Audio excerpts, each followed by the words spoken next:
Utah versus Tyler James Robinson. Counsel, please enter your appearances.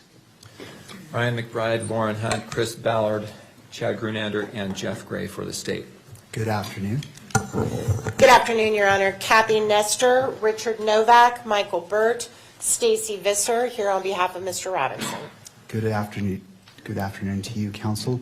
Mr. Robinson, good afternoon as well. All right. Before we turn to the defense's motion, the court would like to address 4 preliminary matters. First, in regards to the transcript from the December 11th hearing.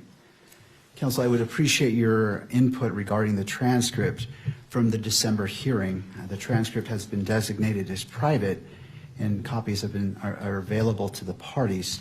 Consistent with the court's prior handling of the October 24th transcript, the court intends to release a redacted version of that transcript, but I want to get your input before making a decision.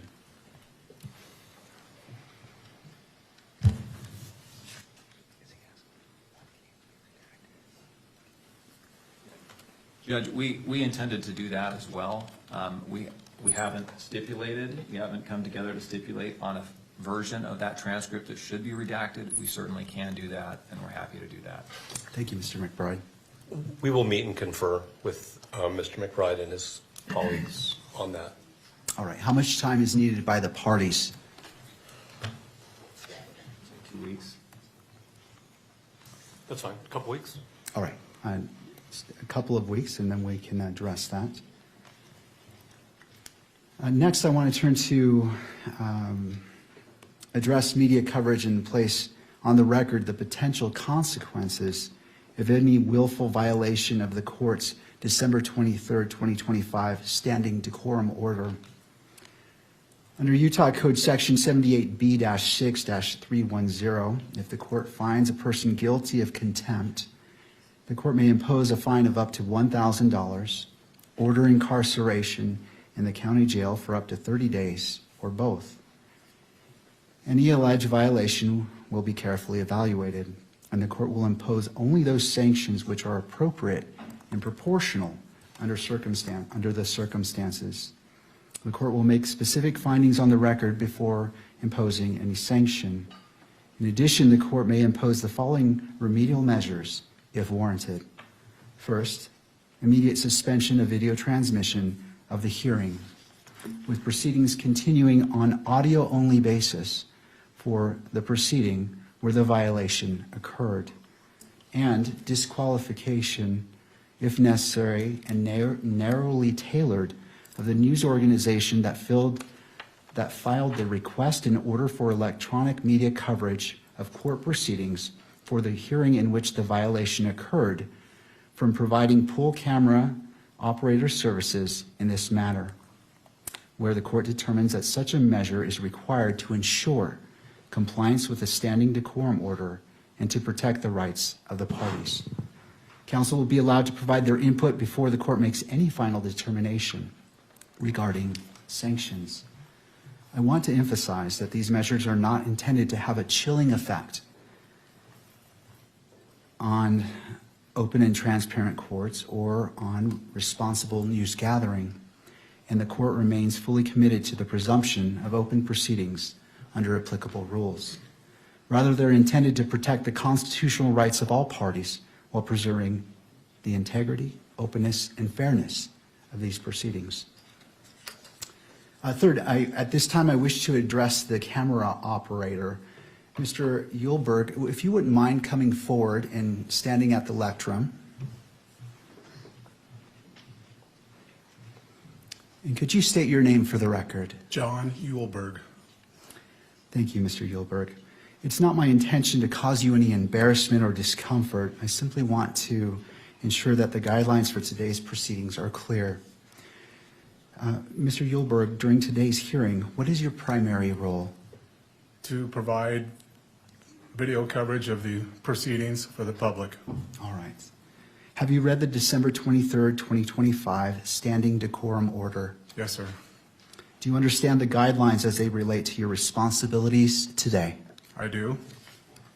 Do you need any additional time to review the December 23rd, 2025 standing decorum order, or any time to reposition the camera to ensure full compliance with those guidelines? Do I need more time? I'm sorry, was that the question? Do you need more time to review the decorum order? And I'll pause there because that was a compound Okay. question. Sorry about that. No, I've read it, I fully understand it, I'm good to go. All right, to the second part, do you need any additional time to reposition the camera to ensure full compliance with those guidelines? No, I think we're in a good position now. All right. Mr. Yulberg, do you anticipate any difficulties complying with the December 23rd, 2025 standing decorum order? I do not anticipate any problems. All right, and is there anything that the court can clarify to assist you? No, I think we're good to go, sir. All right, thank you, Mr. Yulberg. Thank you. Before I let you go, I'll turn to counsel based off the questions asked. I turn to you if you have any input or questions. Nothing from the state. Thank you. No, Your Honor. All right. All right. And the court, I appreciate your cooperation, and it's my hope that we all do our very best today together. Absolutely. Thank you. And finally, before we turn to the issue, the motion before the court, to the state, could you please provide a brief update on the status of discovery disclosure? Yes, Your Honor, I don't have the percentage of materials that we have that have been disclosed, but I think we're above 90% at this point. There still is discovery coming in, there are reports and so forth coming in from various entities. So I think we're moving expeditiously towards completing at least this initial batch of discovery. Of course, discovery will be ongoing probably for the duration of the proceeding, but we have provided nearly all of what we have to date. All right. And to defense, any input? None at this time, Your Honor. Thank you, Ms. Nestor.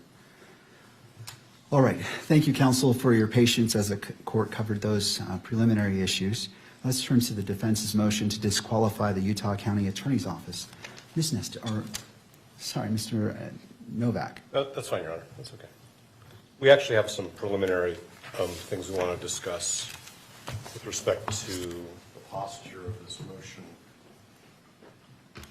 And I also think at some point the court needs to decide at what stage the hearing on this motion remains open and becomes closed. So I'm going to bear that in mind in terms of my preliminary statements, if I may.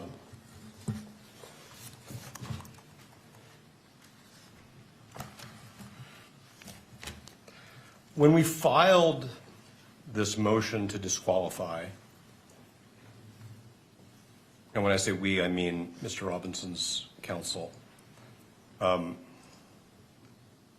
we fully expected that what the Utah County attorneys would do is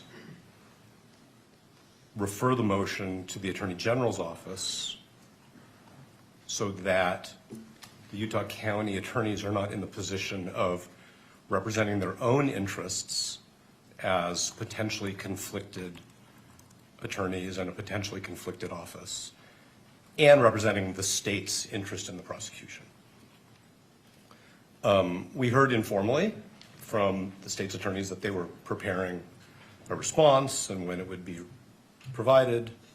And then what we received, and again, I'm bearing in mind that we're in an open hearing at the moment, was a brief where I'm going to say the unsworn representations of two attorneys from that office are basically integrated into points and authorities. We don't have affidavits from Mr. Gray or from the other attorney. We have argument. We noted in our reply that we were surprised, that's in footnote 2 at page 4, that the Utah County attorneys were representing themselves in connection with a motion alleging that they have a conflict of interest and that the state was not being represented through the Attorney General's office. We did some further research on this, and you know, we have some case law that we can provide the court. I suspect that the court is very familiar with the fact, just from its own experience, that in appropriate circumstances, the Attorney General's office can either, one, represent the state in what was a county prosecution with respect to a disqualification motion so that the boundaries are clear, or if there's an ultimate finding or conclusion that there's a conflict of interest, take over the prosecution or assign it to another county. So we're very concerned that we're getting off on the wrong foot, if I can use that metaphor, because we have officers of the court who are both representing their own interests in continuing to be the prosecutors in this case and representing the state in a situation where there should be what I would call, at least temporarily, conflict counsel. I'm not sure that's the term the Attorney General uses, representing the state's interests. There's a Supreme Court decision which is called State v. Jimenez, Jimenez, which I can provide a citation for. There are subsequent cases, but it's pretty clear that this is the type of a case. I'm not saying that Jimenez compels that action, but it seems to me to strongly suggest that where there is a showing, I'm not sure what the threshold showing is. I don't want to say it's a prima facie showing or a reasonable concern, but where there's a showing that there very well may be a conflict of interest that hasn't been handled by a particular state attorney's, county attorney's office, that what's in the interest of the litigation, of the public, of the parties, is for the Attorney General to step in. And the citation for State v. Jimenez, if I may, is 588 P. 2nd 707. Of course, I can provide the court with the Utah citation as well.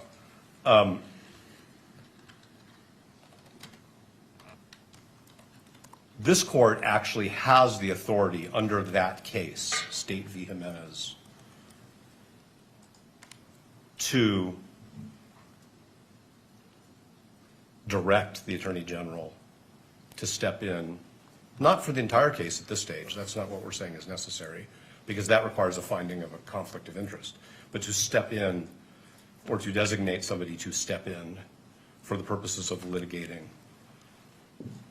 that motion. Okay. And so we're very concerned that even going forward with an evidentiary hearing where members of the Utah County Attorney's Office are both litigating as representatives of the state in a prosecution and essentially defending their own propriety of proceeding in this prosecution is problematic. As far as being prepared, we're of course prepared to go forward with an evidentiary hearing, but we think that it's improvident, and we think that what the court should do, if the Utah County attorneys have not or don't, if given the opportunity, do this on their own, is that the court should designate the Attorney General's office for the purpose of litigating this motion. The court might ask, hypothetically, the question, has the Utah County Attorney's Office conferred with the Attorney General about this particular question? And we are not in the dark, because as Ms. Nestor will tell the court, as an officer of the court, she's spoken with the Attorney General's office, and they have not been consulted about this. Okay? So this is a motion to disqualify a county attorney's office based on what we believe is a material, significant conflict of interest that it's clear they haven't even tried to address by way of a screening, which of course is a term of art, because their position is no screening was necessary. We're not even here to discuss whether the way in which a particular attorney was screened off was adequate, their position as their own advocates is, we've already decided no screening is necessary. So what we've been told by the Attorney General's office, Ms. Nestor can represent to the court exactly what she was told, but basically that there has not been consultation. And while that is Mr. Gray's prerogative, we think it's wrong, and we think that this court needs to exercise its authority to intervene and say, in this case, for this kind of a motion, the court needs to hear from a representative of the state who does not even appear to have a conflict of interest. So that's our preliminary statement about these issues. And again, I hope I've avoided saying anything that should have been said in a closed hearing. I think I was pretty good about that. So that's where we are before we even get into the litigation of it. And I don't want to be formalistic, and I'm certainly not trying to be confrontational, but I think actually what we think the court should do is the court should strike the Utah County Attorney's response to our motion and direct the Attorney General to take up the responsibility for responding to our motion in whichever way clearly non-conflicted attorneys representing the state think they should, how it should be responded to. And if I've muddled, I always say this, Your Honor, if I've muddled anything or confused anything, please say so, and I'll try to clarify. Thank you. I do have some questions for you as it relates to this. I wish to consider all the authority that you wish to cite to. I mean, obviously, you came into this hearing knowing that this is something you're going to present, and this court wants to be efficient with time, but thorough. Yes. And not jumping to conclusions. Can you give me all the authority that you wish for me to consider in considering your request today? Yes, and I think what we could also do, which maybe would be more helpful to the court, is that we could file a short brief on this particular issue, because I will acknowledge that while we were surprised that the brief was filed by the same lawyers who are alleged to have this conflict of interest, it took us a little bit of time to, and we wanted to get that filed in time for today's hearing because the court set the hearing. It took us a little bit of time to think through these issues. So there are Utah authorities, there are authorities from other jurisdictions, there are also ABA guidelines on the prosecutorial function, which we think strongly suggest that there should have been what I'll just call a referral to the Attorney General's office for this particular motion. I can stand here and I can give the court case names and numbers and sections from the ABA standards, but it was not our goal to, of course, put the court on the spot and require the court to, like, go back into chambers, think about it for, some pressured period of time and come back out and make a decision. So if it would benefit the court for us to file something, and I don't mean in a month, I mean very soon, so that the court has thoughtfully presented points and authorities, we're happy to do that.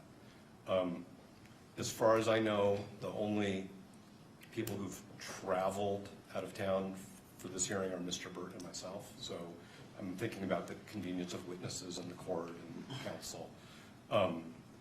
It's important that we do this in a way where the court has the opportunity to make a thoughtful, reasoned decision, as Your Honor always says. So that would be our proposal, is that if the court is open to receiving authorities, that we recess this hearing for, whatever meets the court's schedule, whether it's a week or 2 weeks or a few days, and we can provide the court with something, and we'll come back. But we do think this is a serious issue, because I think the question of who litigates this issue on behalf of the state is in itself wrapped up in this conflict. And we want everybody to get this right. Thank you. Once.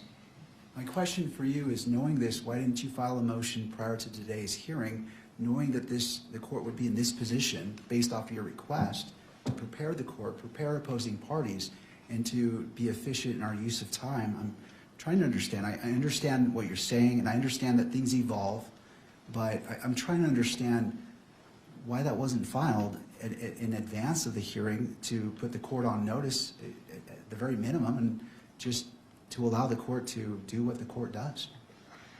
I hear what the court's saying, and I think we can take responsibility for not sufficiently presenting the authorities that we think compel what I've just suggested should happen. We noted in our reply brief that the county attorney should not be representing themselves. And that's probably an inadequate message to the court. But we did file a motion to disqualify. And inherent in a motion to disqualify based on the conflict of interest, we anticipated would be that the state attorneys would seek representation from a clearly non-conflicted, appropriate prosecutorial authority, which, as I've done further research, and Mr. Burt and Ms. Visser and Ms. Nestor and I have all done further research literally up until earlier this morning, we think it's pretty clear that this court has the authority to make that, I'm going to call it a referral. I think it's an order referring it to the Attorney General if the Utah County attorneys choose not to do so. And the additional information, which we did receive today, I'll just tell you that, was that there had not been any communication between the county attorneys and the Attorney General's office concerning this issue. So I'll fall on my sword. If the court thinks I should be sanctioned for not bringing this up sooner, I hear the court, but we are we're juggling many aspects of this case all at the same time, some of which the court is aware of, some of which the court probably is not aware of, but the court can imagine. No, and I appreciate that. It's not the intent to sanction you. I understand that issues come up, and there's a lot going on, and so the court appreciates your candor and representation today. So these items can evolve, and so the court is not finding fault with you. It's just hoping that as it requires a lot of time and resources for you and for fellow attorneys and for the opposing party and for other parties, we just might want to make sure we make the best use of our time when we're together. I hear everything the court is saying. I take it to heart. I understand what the court's saying, and we are cognizant of the time that the court devotes to preparation for these hearings. So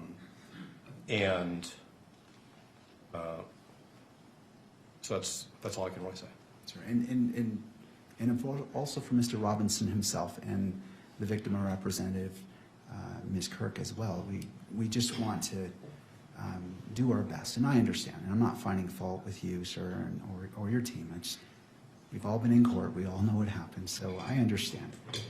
I'll turn to the state. Oh, and I'm sorry. Is there anything further that you wish to represent? No, I could provide the court with more citations, but I'm just wondering if that's really the best way to give the court a list of verbal citations. I think with all consideration for, and we probably have, with all consideration for the fact that the court wants to be thorough and careful, and we do as well.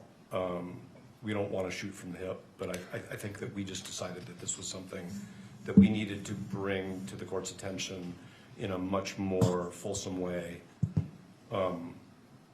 once we understood not only the way this was developing, but frankly the way the Utah Supreme Court, the ABA guidelines, courts of appeals subsequent to State v. Jimenez, and the information that we received today from the Attorney General's office, which isn't a secret. It's just we had a conversation and we learned that there hadn't been any consultation. If there had been consultation and the Attorney General had said, no, we think you're good to go, then that would be different. And that's what we learned this morning. All right. Well, I'll go ahead and take those authorities right now if you'd like to list them. court is ready. So the second one would be State v. Robertson, and that is also a Utah case 886 P. 2nd 85. There's the ABA prosecution standards. I would refer the court to section 3.1.7 and 3.2.5. And those are, I think, the places to start. Is there any Utah rule on point that addresses this issue? So the case of State v. Jimenez, which I referred to, which is the Supreme Court, does actually cite a statute. Anything further that you wish for this court to consider at this point in the proceeding as it relates to this issue? No, and depending upon the statements of counsel, we may have some response if the court permits it. Of course. Thank you. Turning to the state. Mr. Gray.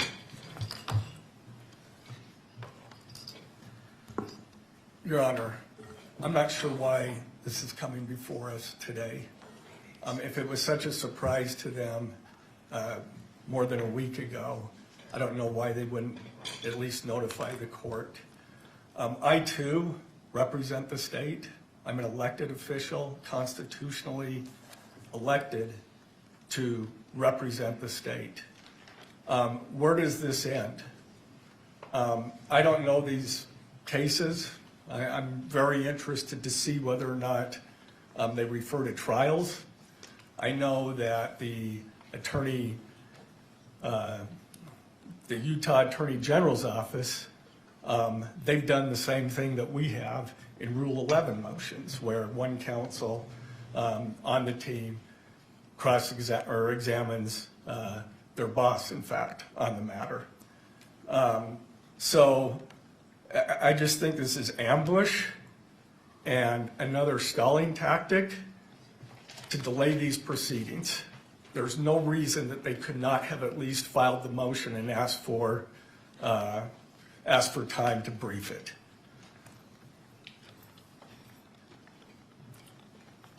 And where does it end?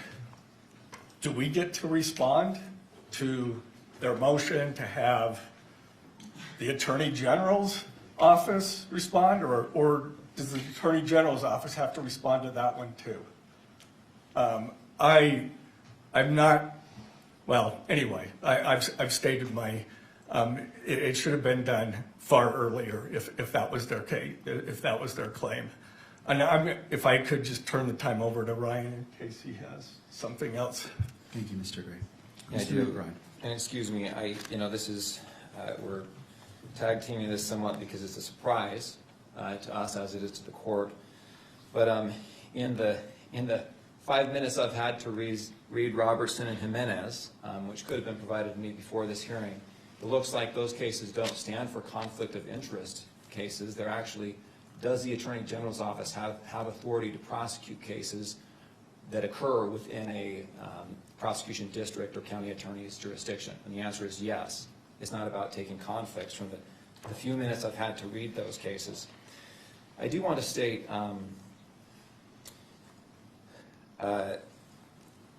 this is, of course, the first time this has been raised to us. The defense has known that we were going to respond to this motion for some time. We requested an extension for our filing deadline back in December. The defense agreed to that extension. Our reply was filed January 5th.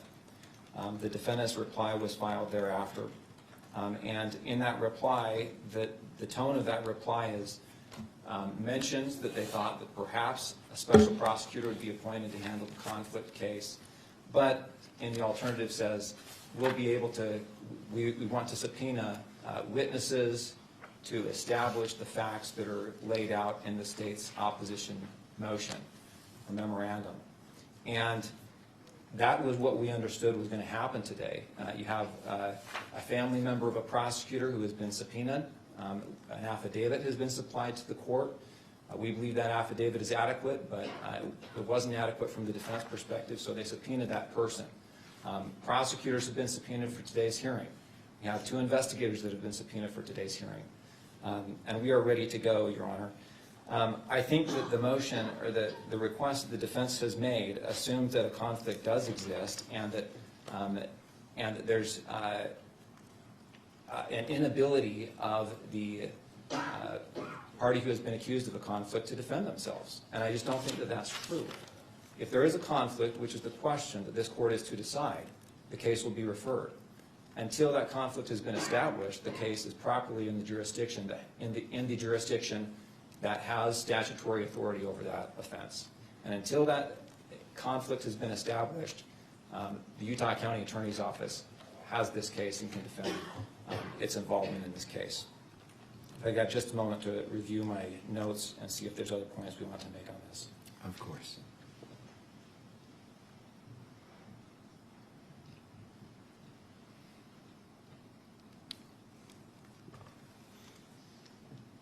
There is one other point I wanted to make, which is the idea that the case would be referred, that alleging a conflict would cause a special prosecutor to be appointed.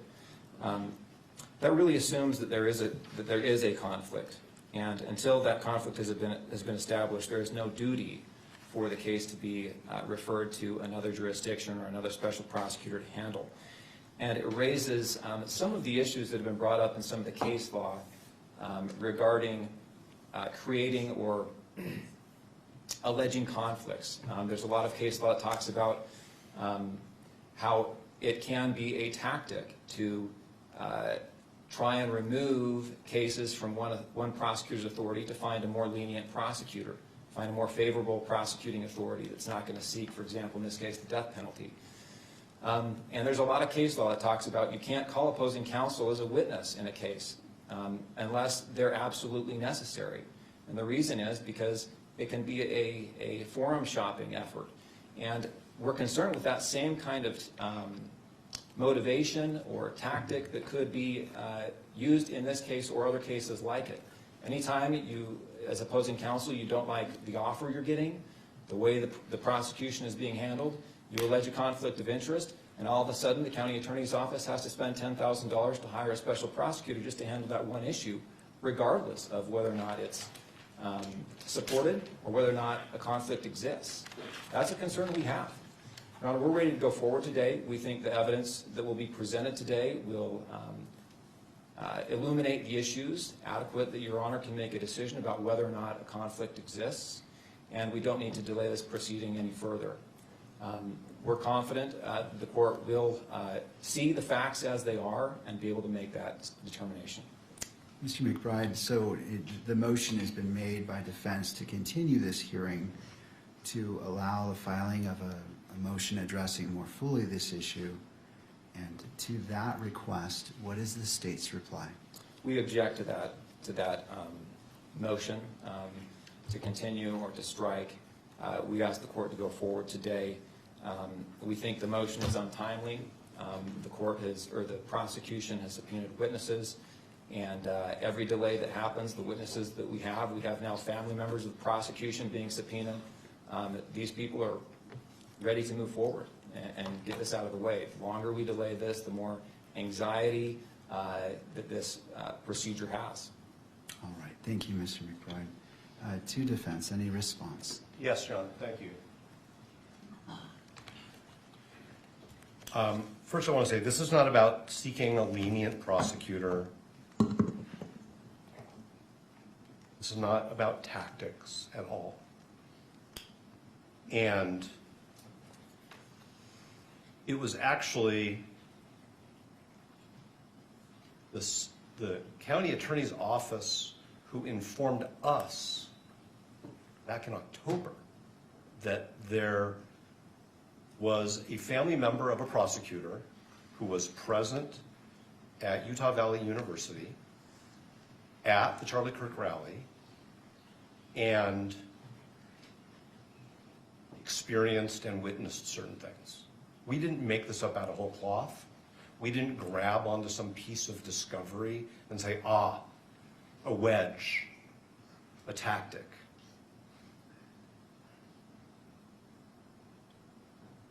The Utah County Attorney's Office informed us in late October that we needed to know about this, and we informed them, fine, that's your position, it's not a conflict of interest. We think it is, and we intend to litigate it.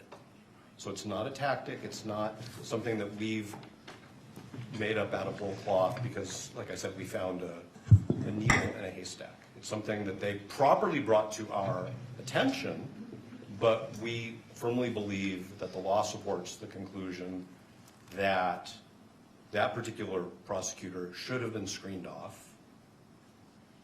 There's good case law on screening, which we did fully cite in our briefs in a timely way, and there was no effort to screen off that prosecutor, and that has now created a problem for the whole office. That is not made up out of whole cloth, and like I said, it's not about tactics or lenience or delay. This isn't delaying anything, at least on our part. The other thing that I want to point out is to say that until this court decides there's a conflict of interest, somebody else shouldn't be handling this issue is circular. Because by that point in time, the court would have already allowed the conflicted attorneys to represent the state in a hearing on their potential conflict. So I actually think the way you avoid that circular argument and the sort of harm that arises if the court were to find that there is a conflict is to at least temporarily have the Attorney General's office handle this. Yes, Mr. Gray is an elected official, but that doesn't mean that his office doesn't have a conflict of interest. Conflict of interests arise.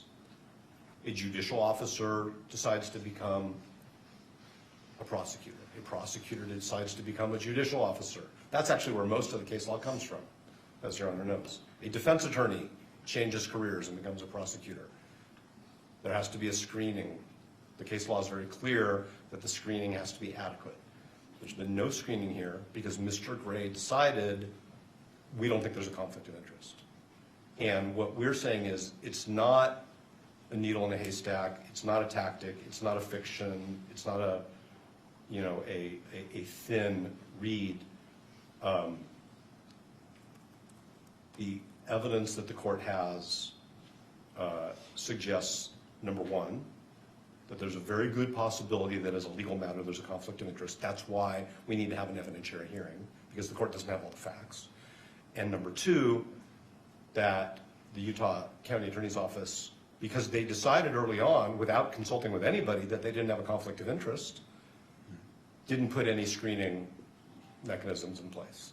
And so I understand that they want to defend the decisions that they've made, but the question is, shouldn't the state be represented by somebody else in the course of this court resolving whether those decisions were right? Because to quote the law and to quote the ethics, the Utah County Attorney's Office is now serving two masters. I don't like that word, but that's the word in the doctrine. They're representing themselves and they're representing the state of Utah. And that's why the Attorney General or somebody else designated by the Attorney General should be representing them in this matter. And I do want to say one more thing, if I may, Your Honor, and I appreciate the court's patience. I think that the way we raise this issue in our reply brief is not as accommodating to just letting it go as counsel suggests. What we said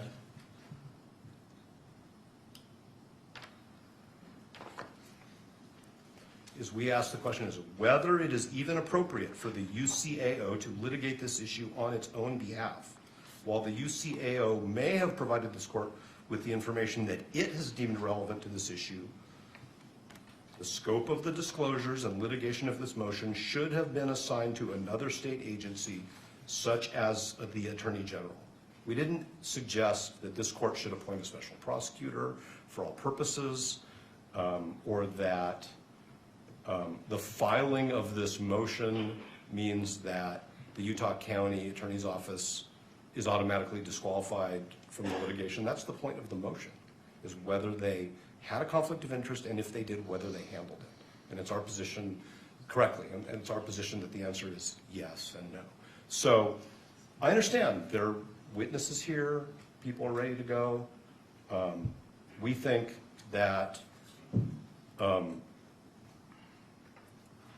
court should either accept briefing or agree with us that the referral is appropriate. And I want to cite, if I may, the citation by the Supreme Court in Jimenez.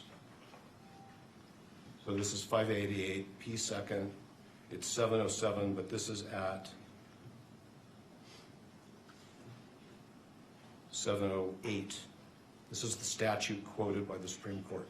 If at any time, after investigation by and a finding and a recommendation from the district judge involved, that the county attorney in any county is unable to satisfactorily and adequately perform his duties in prosecuting a criminal case without additional legal assistance, the Attorney General shall provide such assistance. That's very broad. What that means in this case is it's inappropriate for the Utah County Attorney's Office to represent itself when it is also representing the state. And that for this motion, this court has the discretion, we would say, respectfully the obligation, to designate the Attorney General to represent the state, the people of the state of Utah, in this motion. And depending upon how the court rules on the motion, then we have to see what happens next. So is it your position that the court has discretion to make that decision? I think that the court has the discretion to say to the Utah County attorneys, you shouldn't be representing yourself in this case at this stage as to this motion only. Continue to do what you do while this motion is pending, and we will resolve this motion. I am not suggesting that they should stop the work that Mr. McBride talked about preparing discovery, having their agents interview witnesses. We want to get this motion resolved in a timely way. It is not a stalling tactic. But I'm not saying, let me be very careful because I don't want to misinterpret the court's question. I'm not saying that whatever this court decides is the right decision because the court has discretion. We believe that the law requires that the county attorney's office be represented by somebody else for this motion. What I'm saying is the legislature gave the court the authority to compel that when the state attorney and the attorney general haven't done anything about that yet. I'm not saying that the court, I mean, I don't know what the standard of review on appeal would be, so I'm not just saying it's an abuse of discretion standard. What I'm saying is the legislature gave this court the authority to direct, refer to the attorney general representation in a criminal case where there's a showing of a potential conflict of interest. And I've been a criminal litigator, although on this side for a long time, so I understand what counsel's talking about is sometimes defendants come up with questionable grounds and move to disqualify. And I don't think that that's a finding that the court can make in this case. It was actually, as I said before, the Utah County attorneys who were concerned about this enough that they brought it to our attention. We have profound disagreements about the significance of the conflict and the way it was handled. Okay? And otherwise, I think I would be repeating myself if I said anything more without answering a direct question. All right, I just have a brief question. Do you have your witnesses here today? All the witnesses are here. We have no problem as a pragmatic issue going forward. Our witnesses are the subpoenas that we served, which were filed with the court. So to be clear, I don't think the court is inferring this. We're not unable to proceed if that was the court's conclusion. We are prepared, and the witnesses are here. I'm just saying we think that it would be improvident and it could result in errors of law, and it could result in problems down the road. Thank you. Do you need any additional time in regards to your argument to continue this hearing based off the citations you've provided, the authorities you've provided the court? 1 second.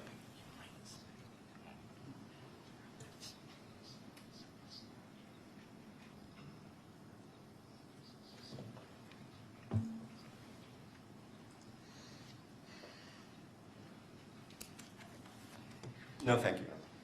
All right, thank you. What this court intends to do is, this is an important issue, and I realize the totality of what's been presented.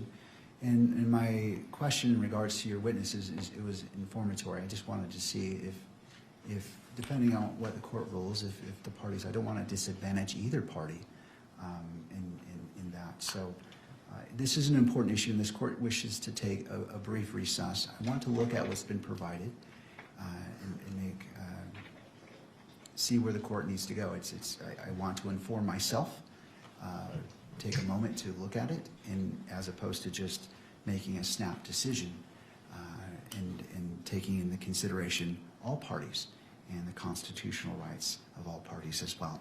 With that, we will be in a brief recess. I always hesitate to give the time because We'll be sometimes I appreciate you being here. Court is in a brief recess. Thank you. All rise.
noting the presence of all parties, and to all parties, I appreciate your patience.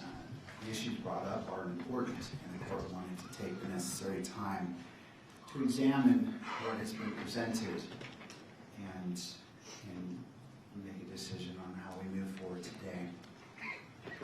And the defense's argument, and the defense relying upon Jimenez and Robertson cases, if there is a showing of conflict of interest under Rule 1.7, then the court should exercise its discretion and require the Utah Attorney General's office to stand in for the Utah County Attorney's Office.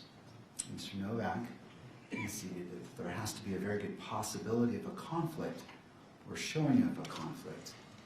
No authority was given to the standard of proof necessary to satisfy that showing. This court wishes to address the issues, or the issue of the showing of conflict of interest under Rule 1.7. And with regards to the first question, whether the prosecutor has a conflict of interest under Rule 1.7, the defendant asserts the following facts, and I'm drawing from the motion itself and reading from it.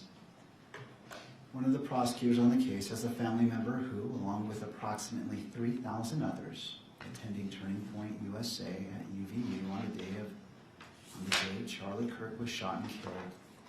The family member texted the prosecutor almost contemporaneously. We'll pretend I said that word right. With the event, and shared that they had heard the gunshot and that they had run with the crowd, and other observations, feelings, and reactions. Thereafter, the prosecutor went to UVU and investigated how far away his family member was to the shooting. The family member had left a backpack when they fled.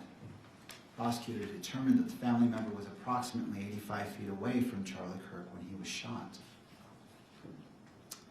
In my view, those are the alleged facts that the court must consider to answer the first question. Does the prosecutor, by virtue of his relationship with a family member who witnessed the shooting, have a conflict of interest under Rule 1.7? And turning to that, just looking at my notes, I appreciate your patience. And so turning to defense, if I accept the facts as you have alleged in your motion as true, is there any reason to call witnesses to answer the first question before the court? And before you answer that, I understand that there are other relevant facts that pertain to the effect of the alleged conflict. Those facts would include whether the prosecutor was properly screened from the case, what conversations he had with other prosecutors, and whether the family member's experience impacted the state's decision to seek the death penalty. It is the defense position, as I understand it, that those facts may need to be explored through witness testimony. But if we're just talking about the first question, whether the prosecutor has a conflict of interest under Rule 1.7, is there a need to call witnesses?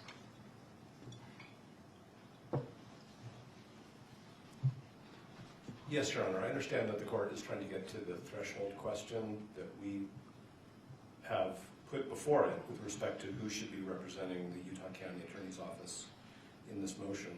But the answer to the court's question is yes, because it's not just the mere transactional event that this, that the offspring witnessed the shooting. It is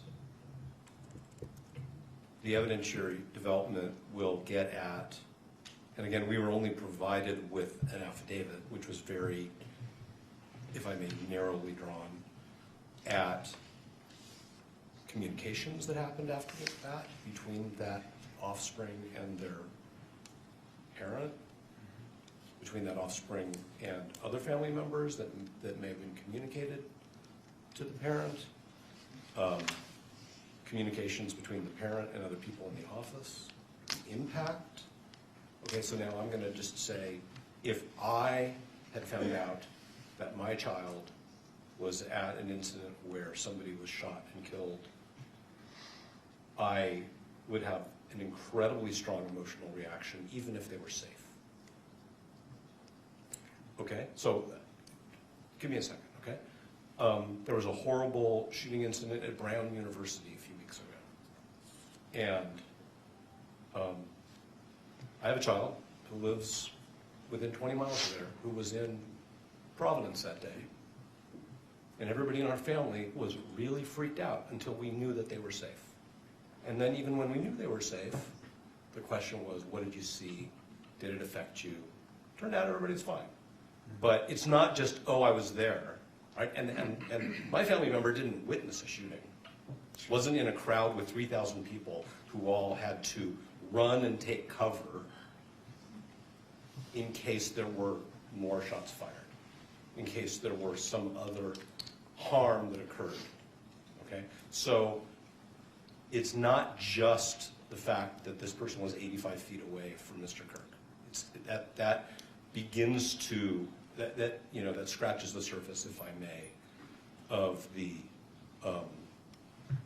totality of the circumstances, which we think created a conflict of interest. So the answer is yes, and that's why both the parent and the offspring are here and are under subpoena and agreed to be here and agreed to testify. Obviously, it's the court's proceeding, but nobody's moved to quash, and I think it's obvious that that's because we need further factual development. And our reply brief, if it did anything, it communicated to the court the case law, which shows that this is a fact-intensive inquiry and that affidavits are required. And here we don't have affidavits from the parent or from Mr. Gray. We have argument in a brief. But we also believe that testimony from the offspring is necessary, and they're here, and they agreed to be here. And they agreed that Ms. Visser could sign an acknowledgement of service of a subpoena. So the very, very long answer to the court's question is yes, definitely. We need to have an evidentiary here. But isn't defense required to make the threshold showing from the facts that you're asserting?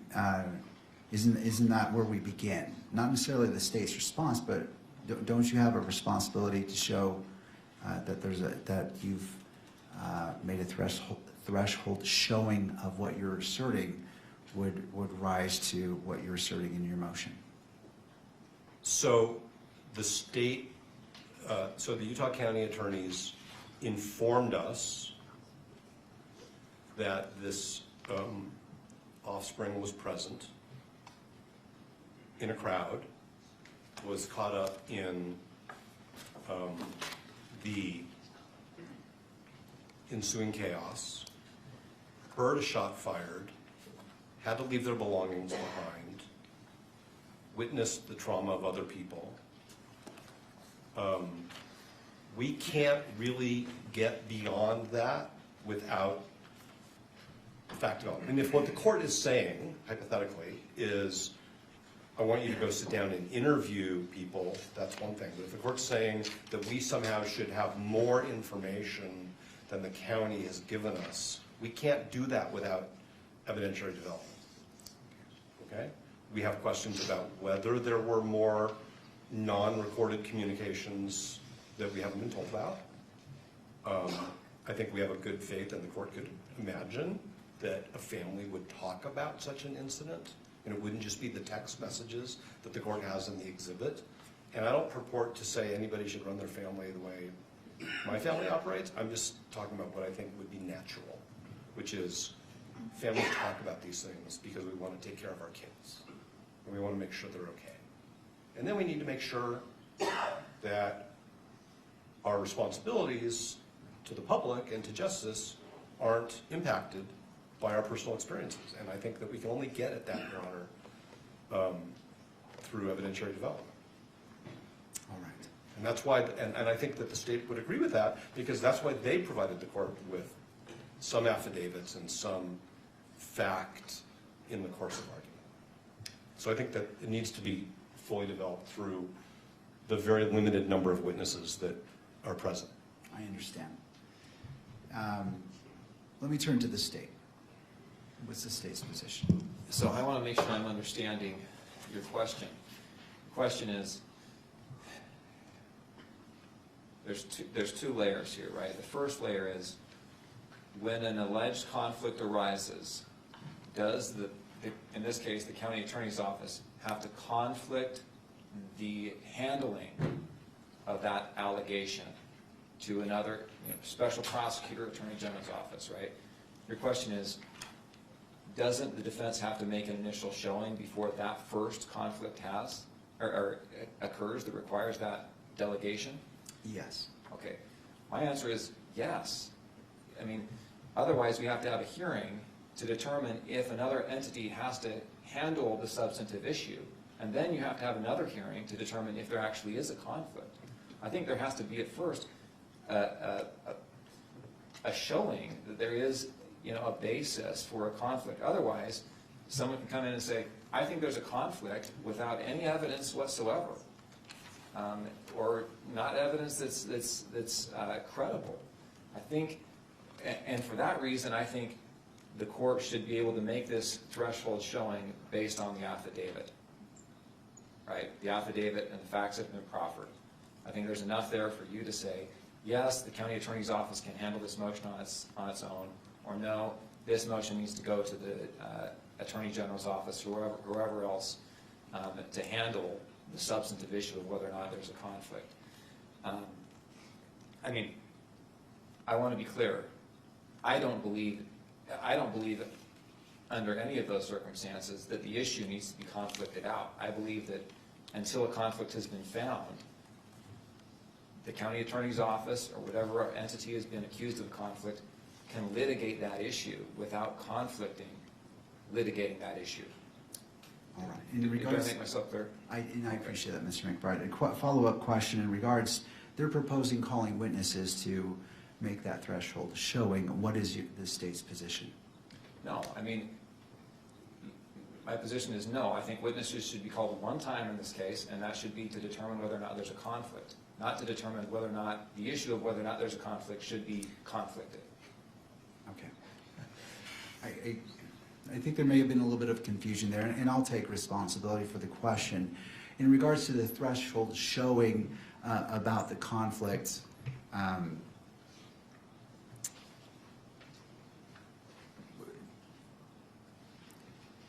so the threshold showing of a conflict of interest under Rule 1.7. So the AG's it seems to follow after in time to see if there's a conflict initially. So in regards to establishing that, defense, and I don't wish to speak for you, but my understanding is you wish to call witnesses to put that evidence on.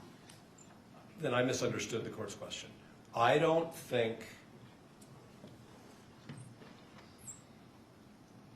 we need to take testimony in order for this court to make a finding on under 1.7 that conflict-free counsel should represent the state in this motion. I am not suggesting, and I didn't mean to, that there should be two hearings. That's not what, so if I misunderstood the court's question, I thought the court was saying, do we even need an evidentiary hearing on your motion to disqualify? Isn't it enough for the court to just read the papers? But that was not, was that your question? Well, and I'll take full responsibility on my question. That was really the push on it, because my understanding is that determination needs to be made based off what you told us in the beginning, that a showing of a conflict of interest, there has to be a very good possibility of a conflict, or showing of a conflict is the very first step before we go down the further road of addressing the AG's office. And so I was alluding to, based off that, does that require an evidentiary hearing from your perspective? I don't think that it requires an evidentiary hearing, but I don't want to predict or make assumptions about the court's view. I believe that the Utah County Attorney's disclosure to us on October 20th of this situation and our assessment that it creates a conflict of interest is not frivolous, it's not taken for the purposes of delay or tactics. It's a real potential conflict. I don't know what the threshold showing is that permits or requires the court to exercise its authority under what is now in juxtaposition to the Utah legislature changes its code so often, like we have to figure out all the new code numbers, but it's now section 17-68-304, which gives the court the authority to appoint the Attorney General in this situation for this purpose, 17-68-304, as opposed to the code section cited in Jimenez. The law is the same, but the code sections have changed. But what I'm saying is, I don't want to predict or gamble with what showing this court thinks is necessary in order to appropriately exercise its discretion to make that referral. And so if the court says, I need more, then we should have an evidentiary hearing, because the important thing is to get it right, not for me to bargain on whether our papers show enough. The only thing that we know that we can show in our papers is what we were told and what we were given. And we were given some text messaging between family members and maybe some other people. I mean, the court has that, it's an exhibit. That's all we really have. And so I don't want to just say, oh yeah, there's enough there, and then have the court say, no, there isn't. Because it may be that the court wants to take some permit us to take some preliminary testimony in order to make that decision. But what I really think, instead of starting an evidentiary hearing on a motion to determine if there should be a referral, I think that there's a sufficient showing that there should be a referral by this court because of 1.7, under the court's authority under Utah Code Section 17-68-304, before we even begin to take testimony. I mean, the fact that Mr. Gray is going to be the first witness we call already, and that the state hasn't moved to quash because it's a frivolous subpoena, or it doesn't have, there's no basis in the factual predicate to examine Mr. Gray about these things, suggests that there's a problem here. That Mr. Gray's office is representing Mr. Gray while also trying to represent the state. And that's an inherent problem. And I understand it's a thorny question. It's what's the showing that's necessary, and does the court have discretion, or is the court compelled to? Is the court going to commit error if it doesn't? That's why I think that maybe some thoughtful briefing is an appropriate thing to do. Before we start an evidentiary hearing and then realize that we got off on the wrong foot, because there should be somebody else seated at counsel table when two members of the state's attorney's office, who are members of the prosecution team, are two of the 4 or 5 witnesses in this hearing. So I'm not trying to dance around the court's question. What I'm really saying is, I don't know that we can be stuck with only being able to give a court a showing based on the evidence we've been given, when all we've been given is a memo that says, this person was there, we don't think it's a problem, they were 85 feet away when Mr. Kirk was killed. And so, and I appreciate what you're saying, counsel, but what I'm trying to determine is, in your regard, in your understanding, I want to address this, the sufficiency of the showing. Is it your request for an evidentiary hearing for you to present to the court enough evidence for the court to make that determination, or something else?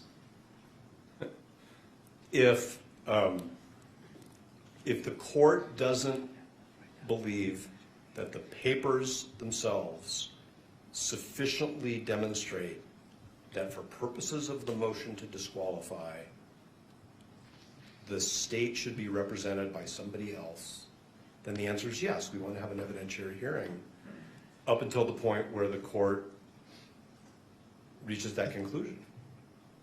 Because that would be the only way for us to satisfy whatever showing the court deems necessary. So I'm not going to waive an evidentiary hearing if the court's saying, well, I don't think you have enough evidence here. Obviously, the answer is yes. What I'm really just saying is, I think that based on the papers, the court can say, yeah, this is a significant problem in a serious case that has really, really serious consequences for Mr. Robinson, for the people of the state of Utah, for the victim's family, and we should do this carefully and correctly. And I think the way to do that is to have the Attorney General of Utah designate somebody in their office to represent the county for this limited purpose until the court determines the scope of the conflict. We think the conflict requires disqualification from the case, but ultimately, obviously, that's going to be a judicial determination. All right. Anything further from the state before the court makes its ruling on this issue? I just want to clarify, you're talking about the need for an evidentiary hearing in order to determine whether or not that the county attorney's office can handle the motion to disqualify? No, I'm determining just an initial showing of a conflict that exists here. Like Well, for what purpose? To disqualify the office, or to have the Attorney General's office step in and handle the disqualification motion? to disqualify the office. Can I take a crack at it? If you wouldn't mind, Mr. Gray, just stepping to the left room, just so the record picks you up. Sometimes these microphones are a little long. If I could take a crack at it. Basically, I think what you're saying is kind of like a Frank's hearing where you have to allege sufficient facts, so that based on those facts, if the court takes that as true, then you would need whether or not there would be a legal basis to conflict it out or find a conflict, right? And so if they don't make that showing, then the court can rule straightway. But if they do make that showing, if what's alleged is true, then we go to an evidentiary hearing. Is that? Mostly, it's the initial showing of a conflict, and what happens after that will be determined, because they're bringing this up for the first time Right. today. Basically like a prima facie showing initially, is that what you're saying? Essentially. Yeah. Okay. I think that's, yeah, All right. I'll let you. No, I appreciate your clarification. Mr. McBride. Nothing else. All right, it's the court's, and I've read the briefing by all parties and listened to the argument today, and I don't believe a sufficient showing has been made for the court just relying upon the briefing itself. And so I can't make that finding based off, well, I would find that that threshold showing hasn't been met based off the briefing. And turning to Mr. Novak, based off that finding of the court, what is your position?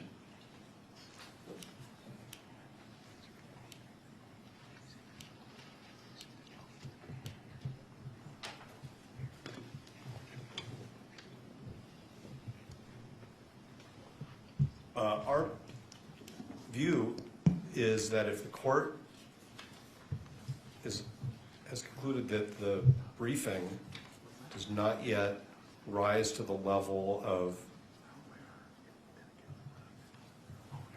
proof that the court should at this time make a referral, then the court should begin to take evidence. And there may be a moment where the court says, okay, I've heard enough, now I'm ready to make a referral, and we're gonna stop and pause and wait for the Attorney General to engage, and then we'll have to see where that goes, but it may be that we have to finish the evidentiary hearing. But, and I think all of us can attempt to prioritize the portions of our examination so that the court can make that finding as early as possible. I'm just trying to avoid doing the hearing twice. I understand. Because right now, it's our view, the state is not being represented by the attorneys who should be representing it. And so if the state's going to come in later and say, well, we want to redo the evidentiary hearing because the state wasn't represented by the right parties, I mean, or by the right lawyers, that's something that we would want to avoid. We want to do this once out of a courtesy to the court and to a couple of the witnesses. No, I appreciate that. And can this be accomplished by proffer? I don't know what the witnesses are going to say because they've only given us very limited information. The state elected to give us information in their briefing, some of which is, like I said a few times now, is not sworn by affidavit or declaration. It's in the nature of argument. I mean, there are portions of Mr. Gray's brief, he signed it, where he makes many, many assertions of fact in the course of arguing the legal issues. And none of that is sworn. And I mean, I'm sure that, and I think, so I don't think there can be a proffer because I don't know what the proffer is. I know that I have a lot of questions about things that we were not, that the court was not told about in the briefing and the affidavits. So the answer respectfully is no, it can't be done by proffer. All right. And which witnesses are you intending to call today? And I understand you're saying you wish to just put on enough and focus on the key issues, but just if I were to grant, I'm just trying to understand the scope. Well, I think Mr. Gray is the first witness. The second witness. Your Honor, if we may approach. Yes.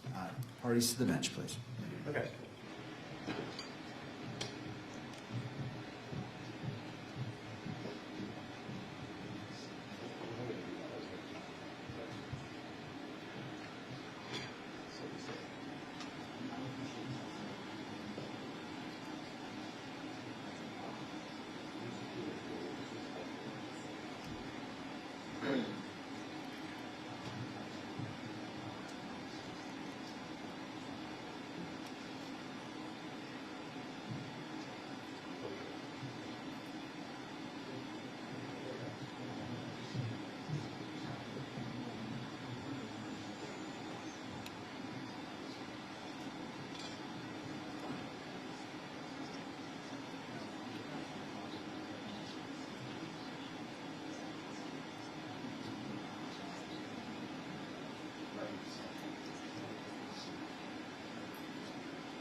Thank you, counsel. In regards to the question, what witnesses do you anticipate calling? Mr. Gray, I'm going to get his title wrong, but Mr. Christensen is an investigator with the county attorney's office. The prosecutor, who we believe is conflicted off, and their offspring. Okay. All right. Any input from the state at this point? No. All right. I'm assuming the next portion that we need to address is your motion in regards to the hearing itself, the evidentiary hearing, whether it's closed or open. Correct? Is the court looking over my shoulder at No, I'm looking media at counsel? no, you. Okay. Sorry, there is someone behind you, but I was trying to look at you. That monitor's in the way, but I appreciate the clarification. When the county attorneys have informed us of this factual issue, and we told them that we thought that there was a disqualifying conflict, we had an agreement that we would file our motion privately, I think is the correct term, Sure. so that certain identities were protected. And that was at their request, and we've continued to accommodate that, and we have no problem with that. So we are not pushing for this hearing to be closed, but we totally understand why it's appropriate to do so. And it is, and Mr. McBride has verbalized this very well in conversations among counsel, the record is going to be very, very muddy if we can't have examinations that use names and identities. It's just going to be super, super awkward. And so that's why we are fine with the hearing being closed, which I think it's fair to say we view as an appropriate deference to the requests of the county attorneys. All right. to the state. Given the extreme publicity and the issues that surround this case, we would ask that this portion of the hearing be closed. We've had communications with counsel for the media. We believe that they agree to that after taking a balancing test of the public's right to know and the right to an open proceeding and the privacy interests at issue. All right. One of my concerns that I have, and is there any other parties weighing in? I think there may be, Your Honor, both by Your Honor. WebEx and here in person. All right. Well, Your Honor, this is Jeff Hunt. Can you hear me? I sure can, Mr. Hunt. Thank you. Your Honor, thank you for the accommodation and courtesy to allow us to appear remotely. With me is my colleague, David Ryman. We represent the Deseret News, KSL, KUTV, and other news media. We would like to speak briefly to the closure issue, if that's okay. All right. I'll hear from you. We did meet and confer with counsel for the state and counsel for the defendant concerning closure. And counsel has explained that they believe it would be impossible to conduct this hearing or even portions of it in open court without causing prejudice to the privacy and personal safety interests of the family member witness involved. They've told us they believe it would not be feasible or practicable to approach this on a witness-by-witness basis or an issue-by-issue basis because they believe the names of the prosecutor and the family member would be used throughout the examination of witnesses. So we have no reason to doubt the statements and representations of counsel, and in reliance on those would not be objecting to closure of the evidentiary hearing on the disqualification and the referral issues unless the court has a different view and believes that we could parse this on a witness-by-witness or an issue-by-issue basis. That said, Your Honor, we understand that counsel for the state and the defendant have agreed to review a transcript of any evidentiary hearing and make limited and appropriate redactions so that a public version of the transcript could be released. And with that, there are just a couple other brief points I'd like to make. First, we think that this should be the rare exception to conducting these proceedings in open court. There's a strong constitutional presumption of open and public court proceedings, and of course, enormous public interest in this particular case. That openness and transparency is an institutional value that serves this court, the participants, and the public well. The facts and circumstances of this particular motion, given the fact that it concerns a family relationship of the prosecutor, makes it a very extraordinary and unique situation that we feel, given the representations made, can justify the closure. Although we do believe in most cases, just the fact that a motion implicates a witness will not be grounds for closure. Second, we just wanted to get on the record that we believe that release of a transcript is not an adequate substitute for the ability of the public and the press to attend and view the proceedings themselves.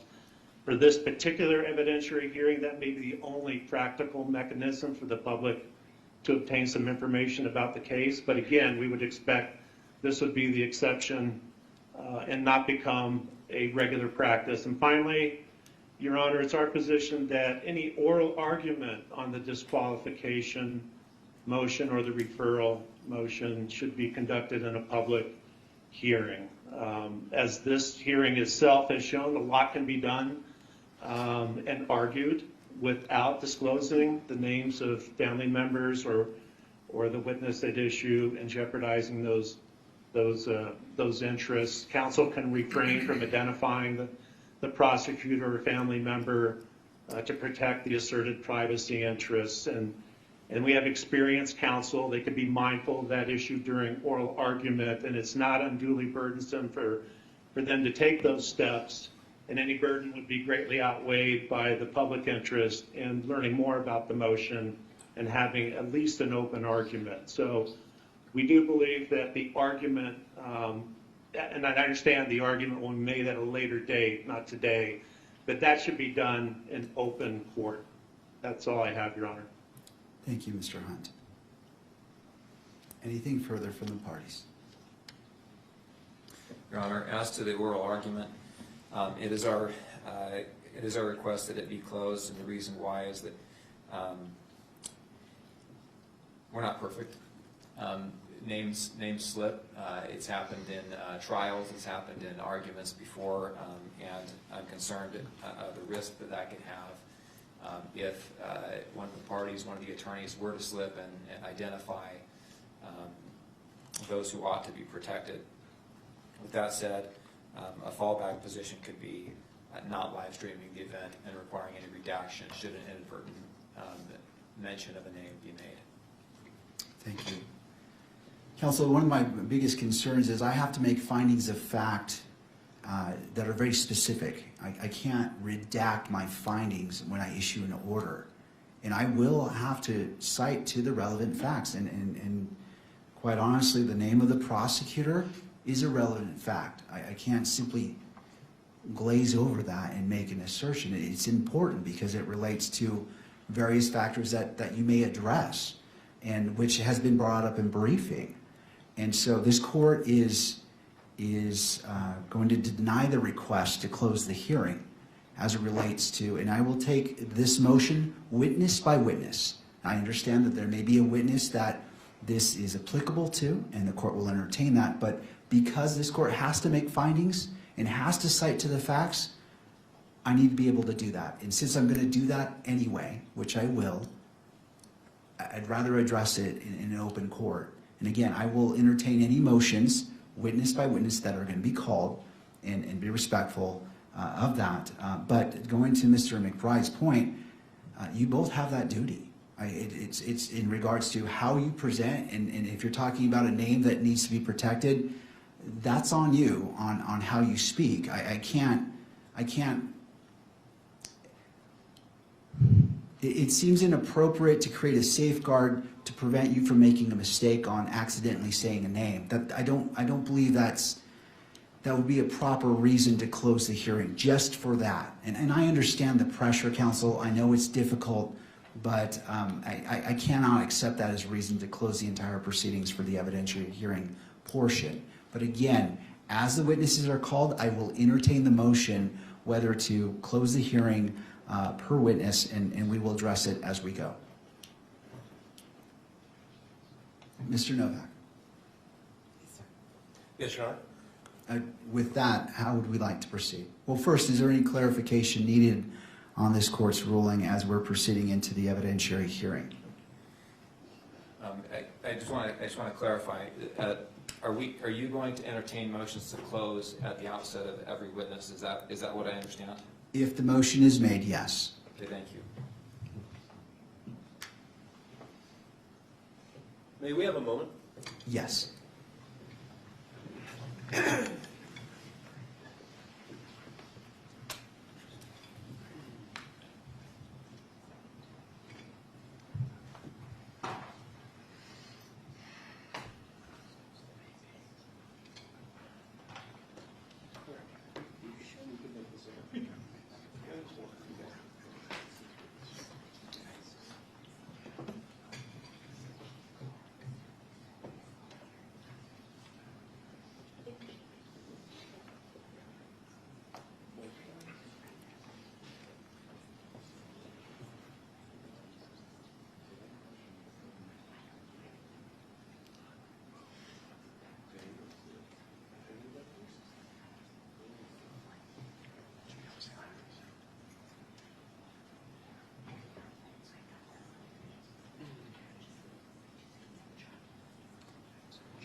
Oh, looks like I'm off. Would it be easier just to go into a brief recess? I don't want to make you feel rushed. You have obviously important conversations So it's the court's intent to enter a brief recess to allow the parties sufficient time to discuss whatever you need to discuss. Your Honor, I think I'm comfortable moving forward, making a proffer right now, and asking you to reconsider that motion. And the reason is because courts, the Supreme Court of Utah, appellate courts refer to witnesses by their initials all the time. In our pleadings, we often refer to witnesses by their initials. In Supreme Court of the United States opinions, witnesses are referred to by their initials. And that's because there's a privacy interest. In this case, I don't think a privacy interest could be greater. This case has polarized the nation in many ways. And there have been death threats made against other witnesses. There have been death threats made. My understanding is there's been threats against counsel. Our office has received threats. Doxing is a real thing. You know, finding people online, harassing them online. With the technology that we have now, it's not that hard to find out just about every detail about a person through internet searches, paid subscriptions to programs that do background checks. And we are extremely concerned that we will have a person that does not need to be subject to death threats, to harassment, to doxing, to all of those things that can be avoided. We're very concerned that that will happen, and happen to this person for no other reason than this person's father is a prosecutor on the case. Your Honor, I think that there's a way around this, that we can avoid those threats to her, those risks to her, and I think it's by referring to substitute names like we have in the public pleading. So, Your Honor, I would just really ask you to please reconsider your opinion. There's a stipulation from the media to shut this portion of the hearing. There's stipulation from the defense. I think the court in its ruling can refer to the prosecutor as the prosecutor. I think it can refer to the child as adult child. I think that would be adequate. I think in a sealed record, there can be references to names. That would be my request, Your Honor. I can't ask more adamantly than I am now. To defense. We take no issue with anything that counsel has said. That's why we completely deferred to the state attorney's, I'm sorry, the county attorney's initial request that all of the briefing, as much as possible, be under seal and then redacted. Thank you. One of the points that when I was considering this as a potential issue is that both parties filed a public version of your motions, and you used a mechanism to convey that same information. And I understand that that makes it tricky, but it was the choice of the parties to do that, to publish those public versions. And the court is fine in regards to particular witnesses referring to those terms that were used in the motions, but this court does not agree that the entirety of the evidentiary hearing needs to be closed. And it is a very broad approach to a narrow issue.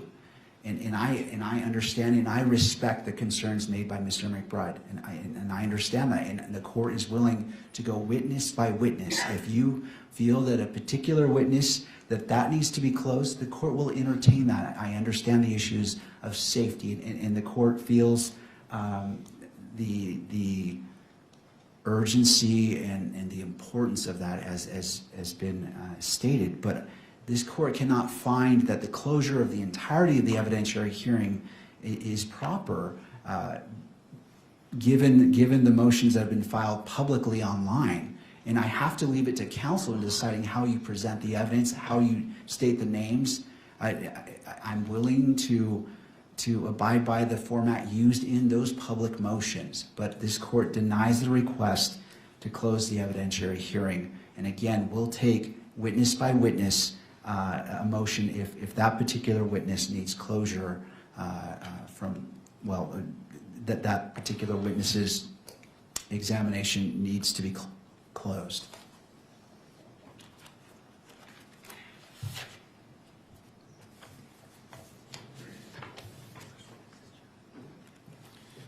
court's ready to begin the evidentiary hearing, we would call Jeffrey S. Gray as the first witness. All right. Or if the court wants to take a little break, we can do that too. The courts can move forward. If parties need a break, I'm happy to give a break. I know we're switching gears here. Yeah, go ahead. In fact, let's go ahead and take a brief break. We need to relocate our court reporter, so this is a natural spot to take a break. We have one moment of sidebar. Absolutely.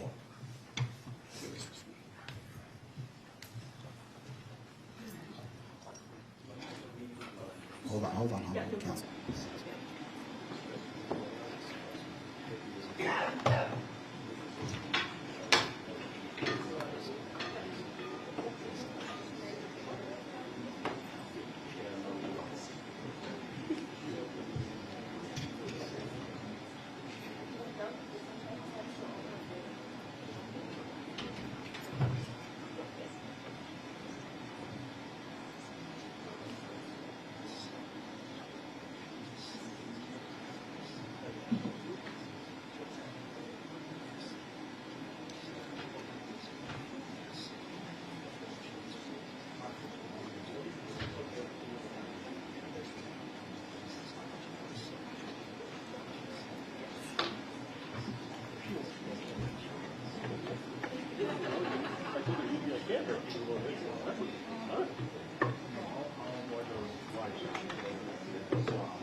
All right, court is back in session.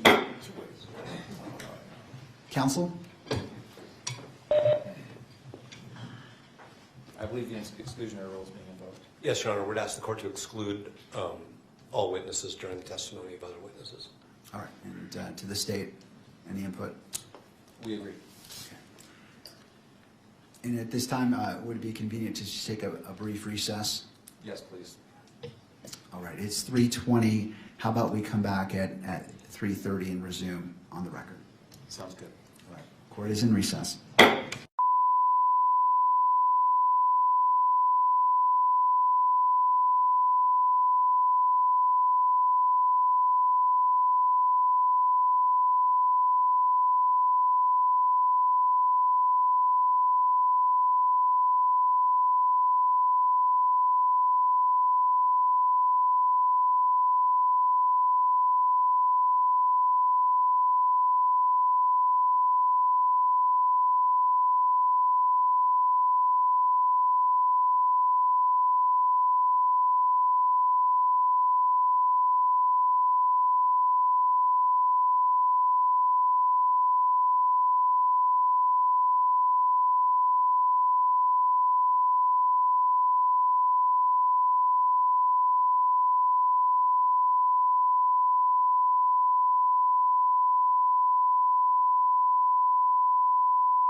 afternoon. Good afternoon. I understand there may be an issue. There is, Your Honor, Michael Burt for Mr. Robinson. We filed today a motion to be heard in the future about excluding cameras in the courtroom. And one of the issues that's reviewed in that motion, which of course the court hasn't had a chance to look at it yet, is the cameraman's repeated violation of the portion of the decorum order which requires that the camera not focus in on Mr. Robinson's lips to allow a lip reader to translate confidential communications between counsel and Mr. Robinson. And that order has been violated in the past. It's been used by the media to interpret falsely the content of conversations between Mr. Robinson and his lawyers, and it happened again just while the court was in session. I have the clip, and I'd like the court to look at it to see if I'm correct, because I think the court will see they're zooming in on Mr. Robinson's lips, and it's going to allow the media to offer these same sort of false narratives they have in the past. So with the court's permission, I'd like to present that to the court. Well, Mr. Burt, is it this is the violation, or is there anything else? I want to make sure I hear your argument and view the evidence in its entirety. And so if there's anything else, I want to consider it all at the same time. Yes, and for purposes of the motion I'm going to make to the court now, which is to either exclude the camera for purposes of this hearing, and of course the court will take up the issue with regard to future appearances when the court considers the motion, or in the alternative, to order the cameraman not to focus at all on Mr. Robinson. And so I think for the purposes of that motion, the court needs just to look at the clip that we would proffer to the court as showing that there was a clear violation of the court's order. Thank you, counsel. I appreciate that. Before I turn to that, I'll turn to the state if they wish to weigh in the request. I think it raises a legitimate concern. I think the court ought to consider the evidence that the defense counsel has. All right. It's very brief. I appreciate We that. have it on a phone and the court can look at it. And have you shown that to I have. the other parties? I have. Okay, thank you. I appreciate that. All right. You may approach, yes.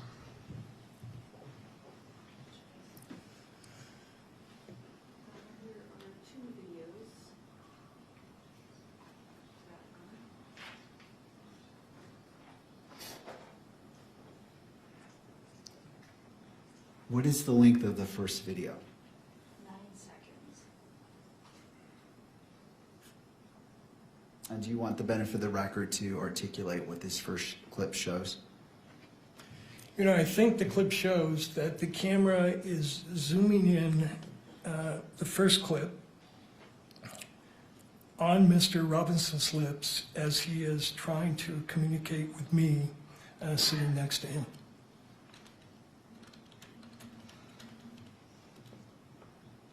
Thank you. If I may reapproach with the second video here. Yes. This one is 5 seconds.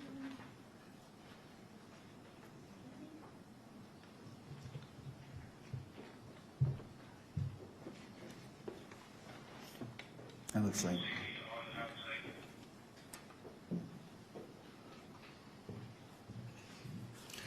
And Your Honor, the second video is a clip from a Court TV posting showing Mr. Robinson's lips moving as he's attempting to speak to Ms. Nesta.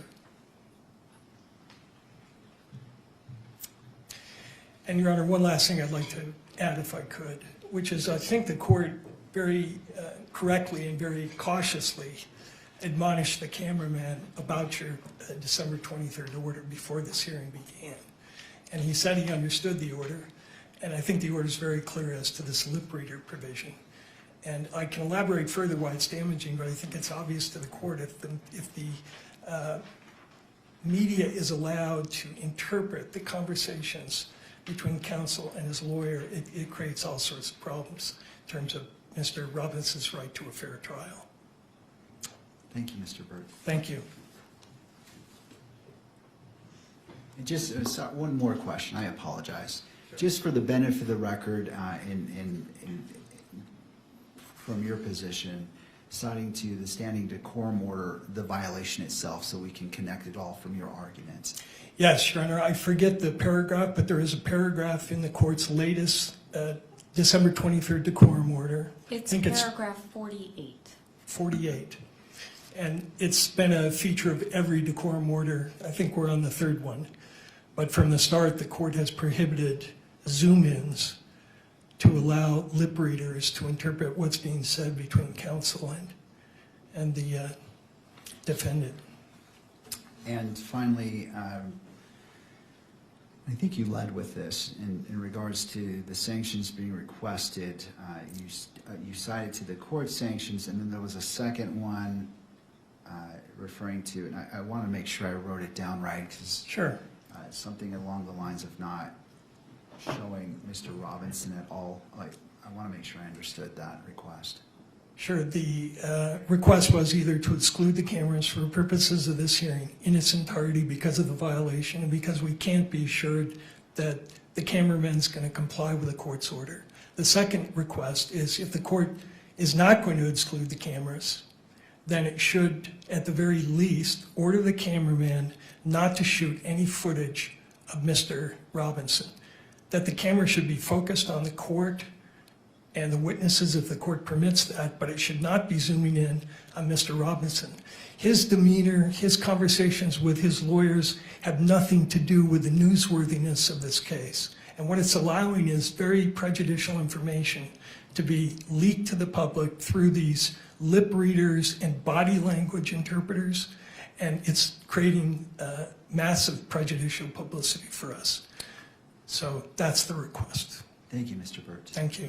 I'll hear from other parties if they wish to be heard. Yes, Your Honor. Michael Judd on behalf of the media entities. I want to take the court back to that specific paragraph of the decorum order because I do want to make sure we're on the same page about this. It's the second sentence of paragraph 48 of the decorum order that I understand is at issue here. It does say no visual recording is permitted of a person's lips so as to be decipherable by a lip reader during conferences involving counsel, at counsel tables, or bench conferences with the judge. The zoom-in language that you have heard referred to previously doesn't fall in that sentence. The zoom-in language comes in the next sentence, which says no one may zoom in on anything on counsel's table or the bench to identify any writing. So those are two separate things. The first that we learned about this was during the break. I briefly reviewed the two videos that the court has reviewed. I understand that those were 9 seconds and 5 seconds long. I identified the provision of the decorum order that I believe applied here, spoke to the pool cameraman about that, ensured that the rule about capturing conversations involving counsel at counsel's table or at the bench so that they may be decipherable by lip readers was an important provision in the court's decorum order, that it should be followed. I understand that the cameraman understands that rule, that any capture of those conversations was inadvertent. I understand the concerns raised by defense in this case about potential prejudicial effect of something that is intended to capture conversations. I don't believe that that's what occurred in this case. I believe that the court's order should be understood and applied as written and done so strictly. But I don't believe that there's been a violation here. We've been now on the record for 3 hours. I believe that the total length of the two videos that were shown to the court were 14 seconds long. Whether or not either of those conversations rises to the level of capturing the movement of somebody's lips so that it can be decipherable from a lip reader, I'm not in a position to judge. But I can assure the court that the media is aware of that provision, of defense's concern about the potential violation of that order, and that they will take that seriously. That's already been raised, already been discussed. As far as the remedy sought here, I think that excluding all cameras from the courtroom for this important part of this important proceeding would be broader than any sort of remedy would be necessary here, as would the direction that the cameras not show Mr. Robinson in any way. I understand that potentially any shot on a still camera, on a video camera, of a defendant in a criminal case could potentially be twisted or used by some to try to impute some sort of thought or some sort of idea. But I don't believe there's anything in the court's rules. I don't believe there's anything in the ruling so far to date that suggests that the way to address that kind of concern is to say that a defendant, a critical figure in a case like this, and one that the decorum order clearly allows to be photographed and videoed, be kept off camera altogether. The media continues to take this seriously. Before every single hearing, we speak about the decorum order and what it requires. We recognize the importance of doing it and that there can be consequences if that's not kept. The media understands and hears that, and do not believe that any further reprimand or any sort of further exclusion is necessary here. Thank you. Well, before I turn to you, I want to turn to the stage. I want to give all parties an opportunity, and then that allows you to respond to whatever they say. Your Honor, we have nothing to add. We'll submit the issue. All right, Mr. Burt.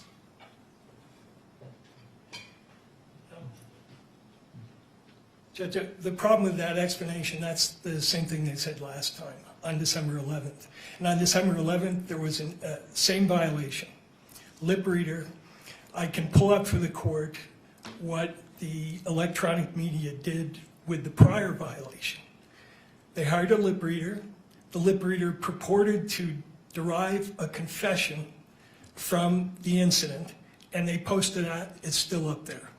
So it's great that they apologize, but once this kind of damage is done, it is irreparable. And we can't continuously have violations where the media gets up and does this mea culpa, and they just continue to do the same thing.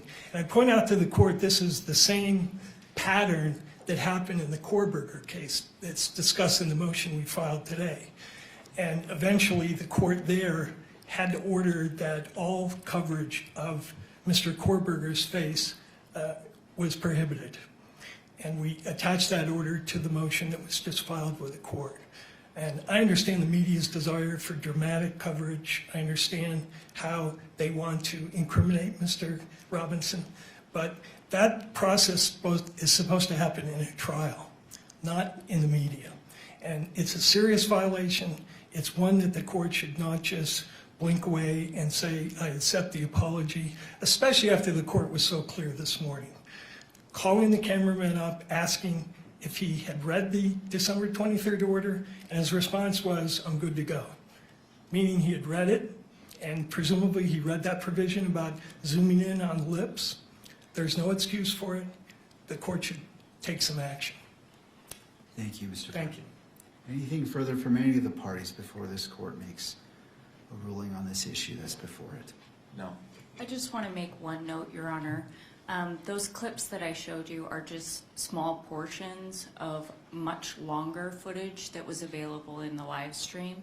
That was just what we needed to compartmentalize to get it to Your Honor, but it was a much more extensive period of time. All right. All right, I appreciate this being brought promptly to the court's attention. This is an important issue, and the court takes it very seriously. As it relates to today, well, first, I did put on the record very clearly that there would be potential consequences for any violation of the court's December 23rd, 2025 standing decorum order. For the first part, well, and I've also had a chance to view the two clips that was presented. It was shown to all parties. The first appeared to show an attorney, Mr. Robinson, speaking for about 9 seconds is what my memory tells me and reminds me. The second clip was for about 5 seconds. I believe it was from a slightly different angle, but it also captured that. And in both instances, I could see Mr. Robinson's lips moving, and I don't remember about the second clip, but I believe in the first clip it also showed counsel's lips moving, but notwithstanding, that was in place. I also refer to the statement made by the counsel for the news media, and going to it is paragraph 48, and I will read it in its entirety. No audio recording is permitted of the conference involving counsel at counsel's tables or during bench conferences with the judge. No visual recording is permitted of a person's lips so as to be decipherable by a lip reader during conferences involving counsel at counsel's table or bench conferences with the judge. No one may zoom in on anything on counsel's tables or the bench to identify any writings.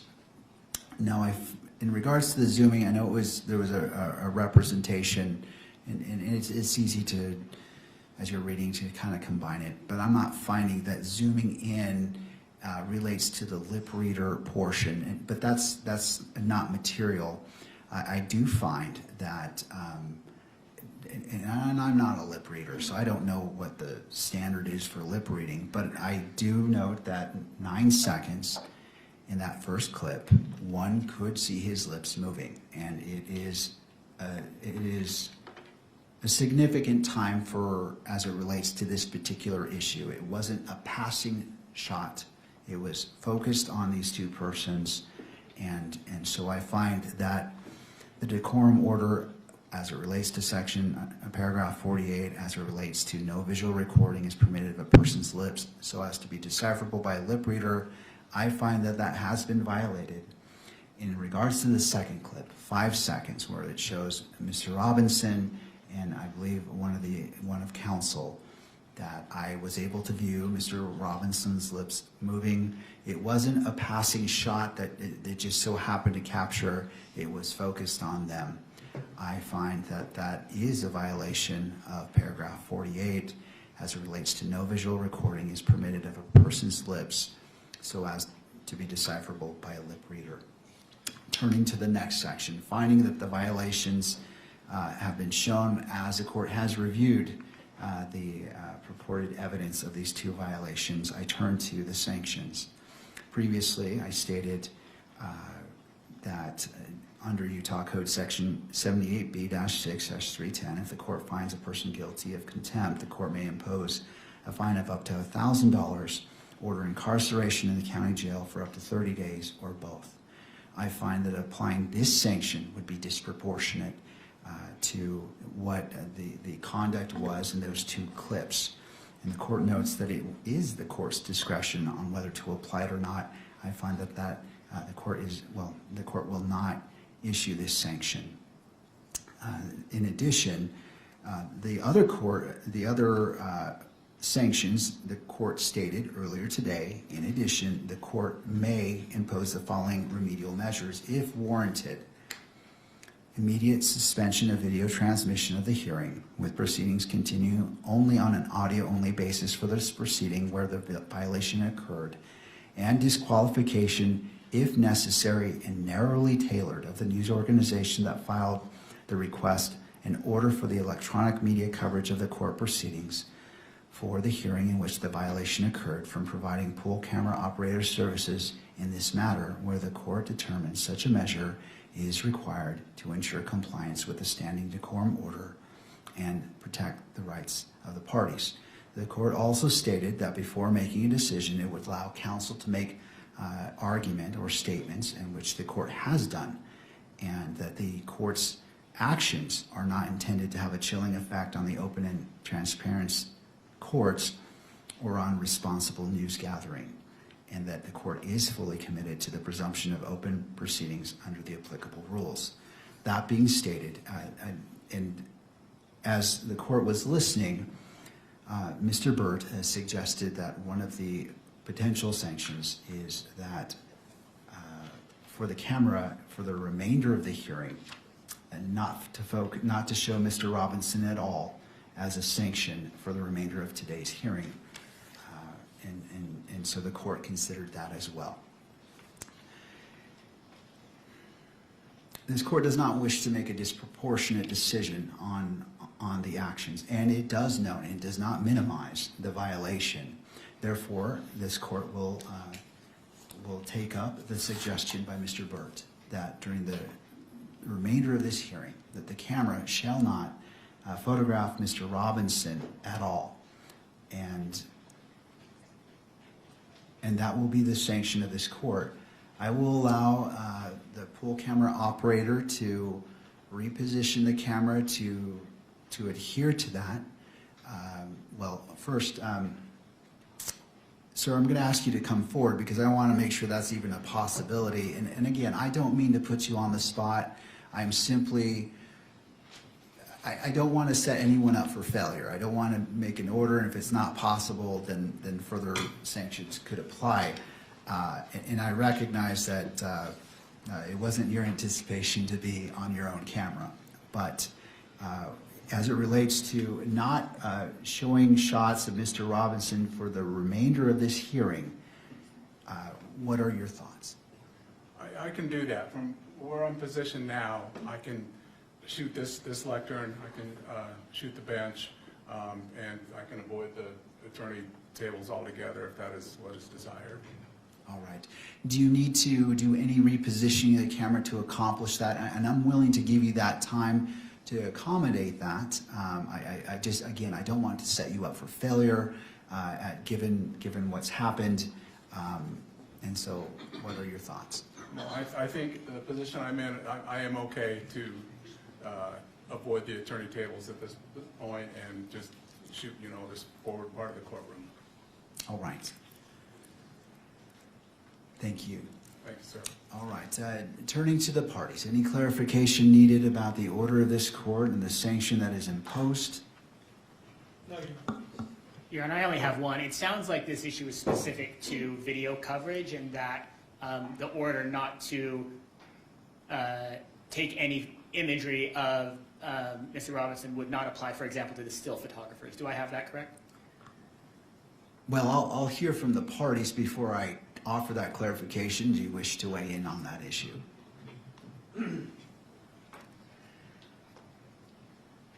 Just to indicate to the court that one of the problems is not just with the audio, with the video coverage, but most of the coverage is not covering the proceedings so much as close-ups of Mr. Robinson and comments about his demeanor. So if they catch him in a moment speaking civilly to his attorneys and he happens to smile, that then is twisted into evidence that he's some sort of a remorseless killer. So that applies to the still photography as much as what's going on with the video. So we'd ask the court not to permit still photography, at least for purposes of today. And I think after the court sees the motion, we'd be in a position to talk about the future. But I think for now, that's our request. Thank you, Mr. Burt. Thank you. To the state. Nothing further, Your Honor. And any other inputs? All right. This court narrowly tailors its decision as to the violation, and the violation comes from the camera, the pool camera providing live feed. It doesn't come from the photographer. The photographer is the still, I don't know what the exact term is in this moment, it is eluding me, but the person who's operating the camera to take still shots is under the same requirements for this decorum order. I am not going to sanction them because what was before me with the 9-second clip and the 5-second clip doesn't apply to them. And so I'm going to limit the sanction as it relates to the pool camera photographer, again recognizing that the standing decorum order applies equally to the still camera photographer. Thank you, counsel. I appreciate you bringing this to the court's attention and the seriousness and professionalism that you presented this to the court. So thank you to all parties. And again, to the camera operator, do you need time to test out to ensure that there is any inadvertent capturing? I'm willing to do that. I just want to make it clear as day that Mr. Robinson is not to be captured in a sweeping shot in any form for the remainder of this hearing. Understood, Your Honor. All right. All right, counsel. With that in mind, how would you like to proceed?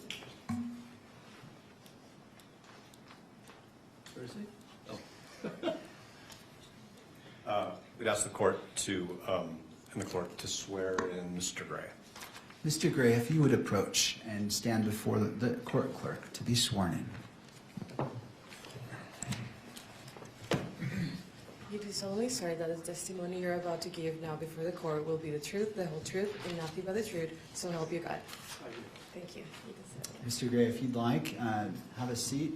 Usually we have water bottles. If not, there's one right here. All right.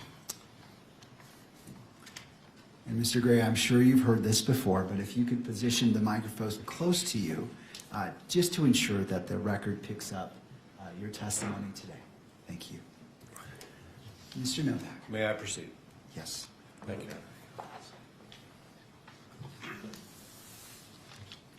Mr. Gray, how long have you been associated with the Utah County State Attorney's Office? 3 years.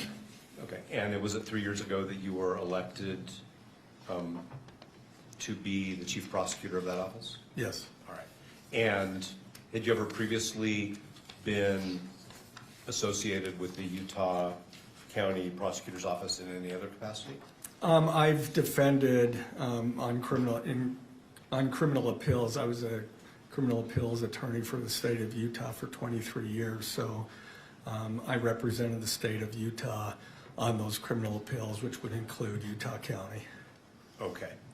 And did you ever have any professional relationship with the Utah County Attorney's Office in any other capacity other than the appellate work you did before you were elected? Not to my recollection, no.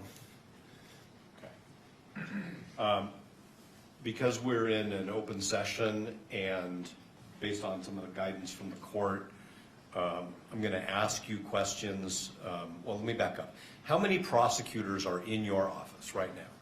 Well, that are with our courts that are actively engaged in our court system is 30, and then we have screening prosecutors as well, and that would be another 7 or 8.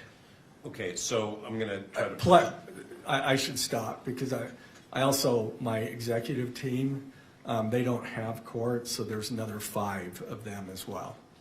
Okay, so let me ask a better question. How many prosecutors in your office represent the state in felony matters?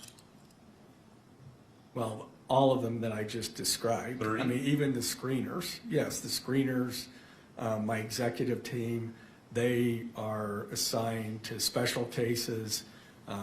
Usually my executive team, for example, aggravated murder cases, some homicide cases. So they also are prosecuting and represent the state in trials. Can you explain what you mean by the executive team?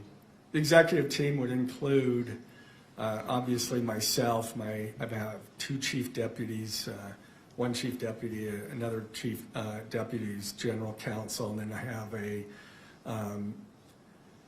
I have a division chief over major crimes and a division chief over general crimes. So is it fair to say that there are at least 24 prosecutors in your office who have substantial experience prosecuting serious offenses? 24? I don't know that I'd go as far as 24. Okay. Certainly all my SVU attorneys have that experience. Most of my violent felony attorneys have that experience too, but not all. Okay. And do you know how many attorneys in your office have actually participated in homicide litigation? I don't know the exact number, but I would say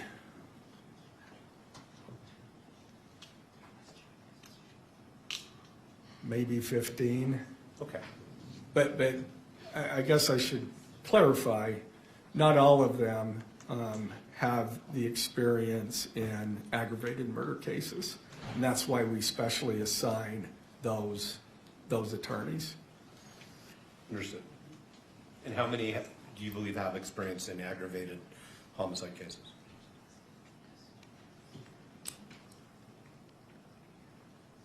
Probably 7 or 8. And are all 7 or 8 assigned to this case? No.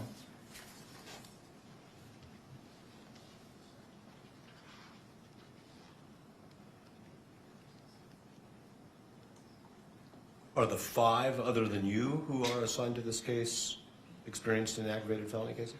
4, well, I was either 3 or 4, Of the 5? yeah. Okay. All right, now I'm going to ask you some questions about a specific member of your office. And because the court may or may not ultimately order that that attorney's identity remain sealed, you know what I mean by the word sealed, right? Yes. I'm going to refer to that person as Prosecutor A, okay? You all right with that? Sure. Okay. So how long have you known Prosecutor A? About 3 years. In your work as appellate counsel for the state, did you have any contact with Prosecutor A?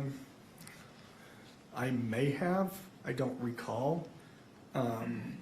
We generally send something out to, when we get an appeal, we generally send, the AG's office, we send something out to the prosecutor, ask them to fill out anything that we should know. More often than not, they never send us anything. And because it's an appeal, I mean, we're bound by the record.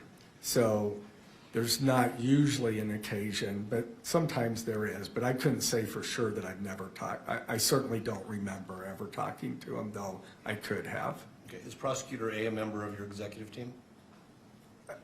Yes, Okay. And did you select Prosecutor A to be a member of your executive team? yes, And that was at the beginning of your Yes. tenure as the Utah County Attorney? yes, All right.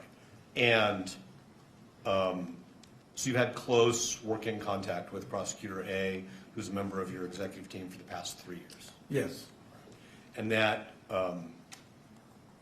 unless you're out of the office traveling or on vacation, that's basically every work day of the month, correct? yes. All right.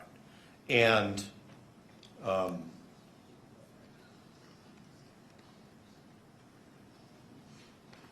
have you met members of Prosecutor A's family? Ever? Let's just start with ever. What's that? Ever. Have you ever met members of Prosecutor A's family? I have met his wife. Okay. I don't know if I've met his kids.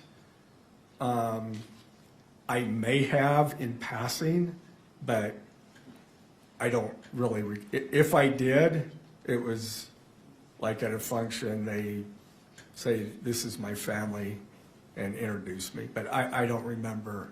Have you socialized with Prosecutor A and his wife? I think we went out to dinner once after a conference in St. George with some other prosecutors and their wives. Okay. Have you ever been to Prosecutor A's home?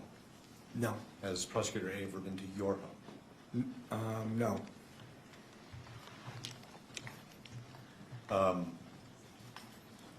You engage in recreational activities in any way with Prosecutor A? no, Whatever you do, running, pickleball? no. I need to do more running, but unfortunately I don't. All right, understood.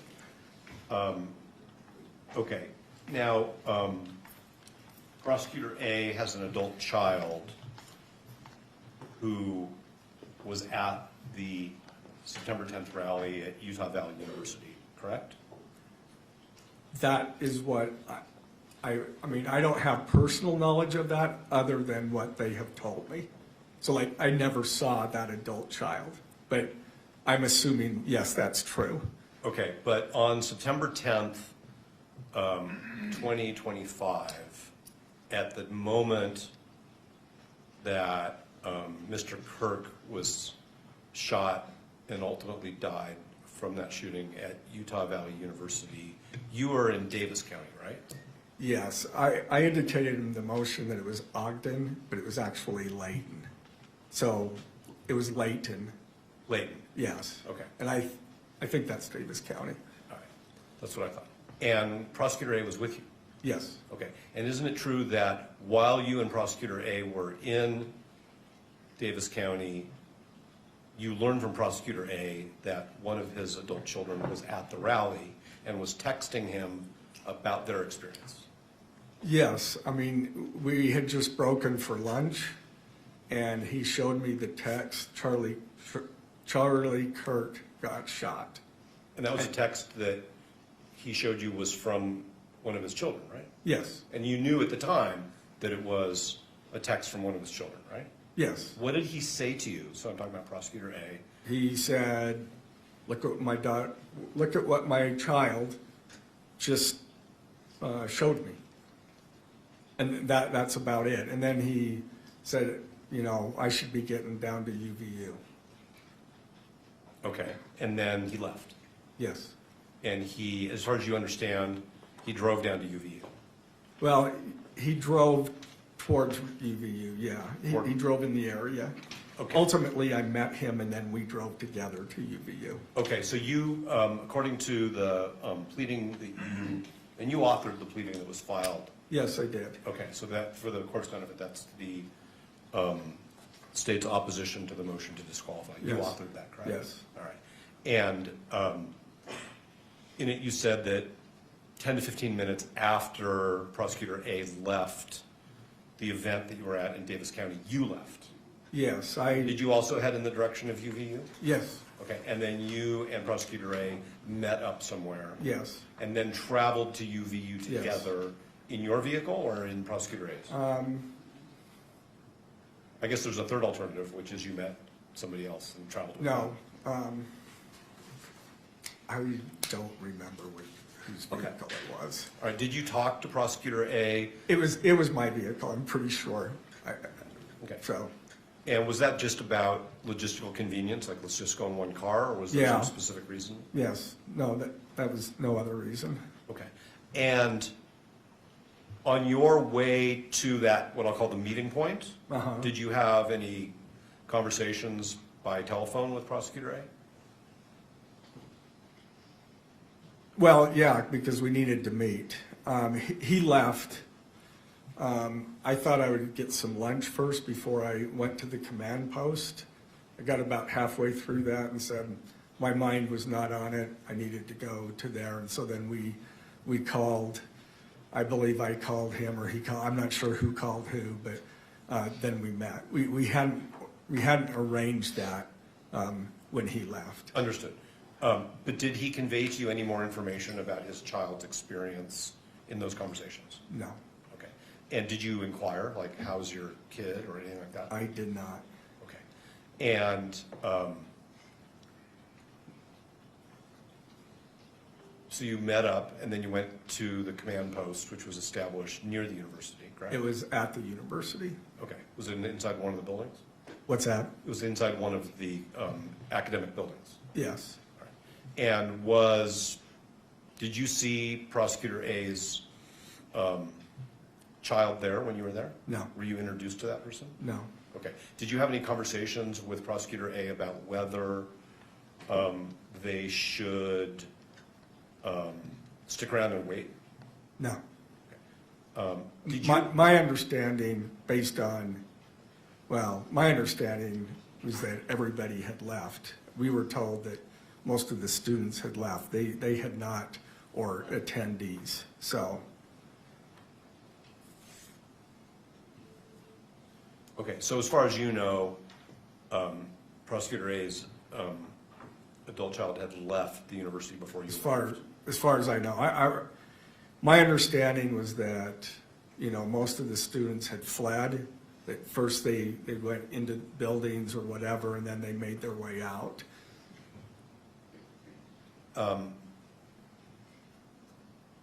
You are aware, I'm sorry, that's not a question.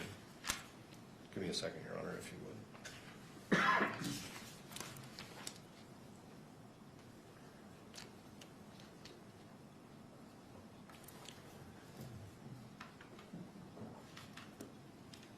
Okay, so did you spend time with Prosecutor A at the command post on September 10th at UVU? Yes, we were going different places, but there would be times that we would meet up. But off and on is all I can say. Okay. And did there come a time, either on the 10th or shortly thereafter, where he provide you with some information about how his adult child was doing, having been at this? You know, I don't remember him ever saying anything about that, and I never asked. I probably should have, but I don't remember any conversation regarding his child.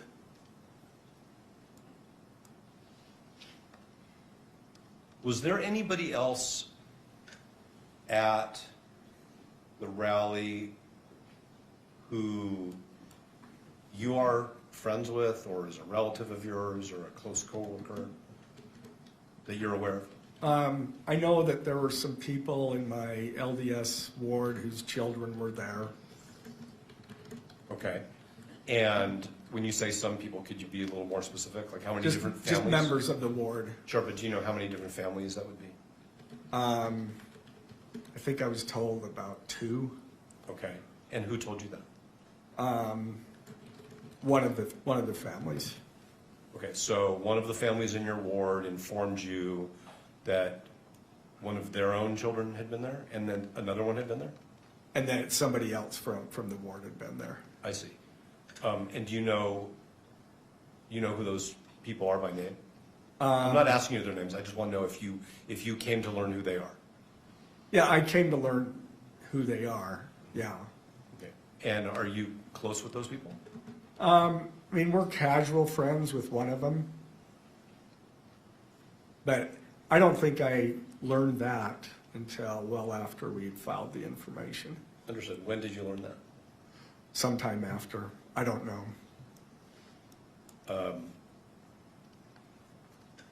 So the information was filed obviously in mid-September. Yeah, just in 6 days. So. Right. Okay. And do you know, like, if you saw the children of the families in your ward who you understood were there, if you saw them on the street, would you recognize them? I would recognize at least one of them. Did you ever have any conversations with them or their parents about their experience? I tried to stay away from that, other than they told me that the one was doing just fine and the other one was shook up. Okay. And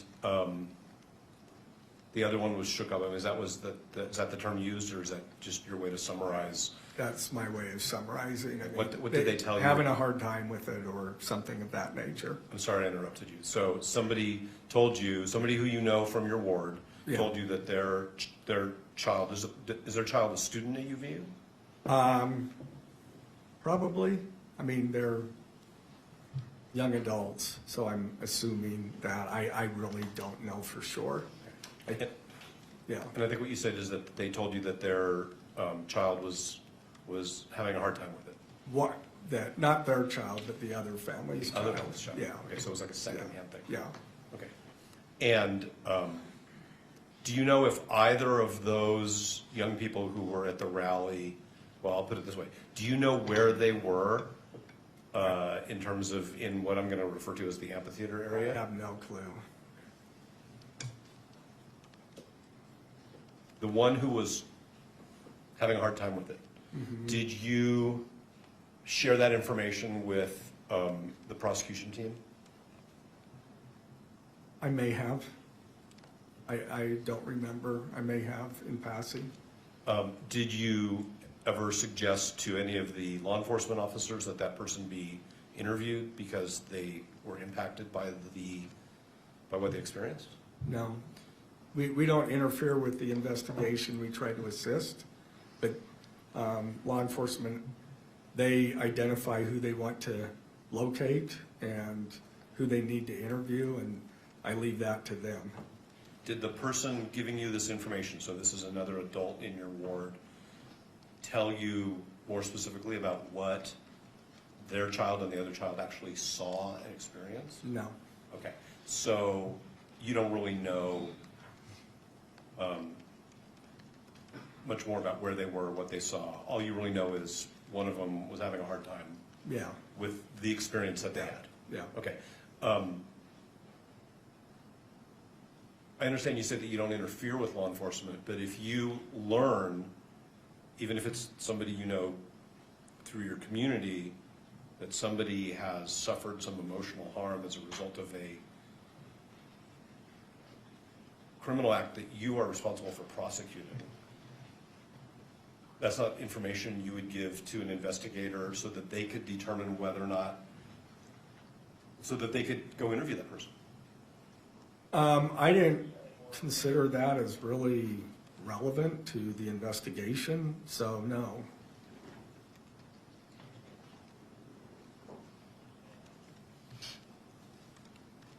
The fact that this young person was having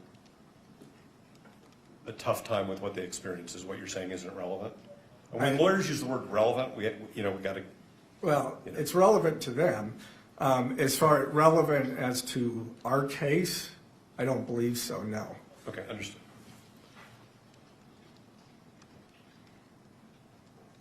Now, there was a point in time in October, I think it was October 20th, where Prosecutor A sent Mr. Robinson's counsel an email disclosing that his adult child had been at the rally, providing us with some information. Yes. And so my first question is, were you part of a decision to disclose that information? Yes. Okay. And were you part of a decision as to how that information would be disclosed or how much information would be disclosed? Like what led to that email? Well, there was no decision needed as to how much.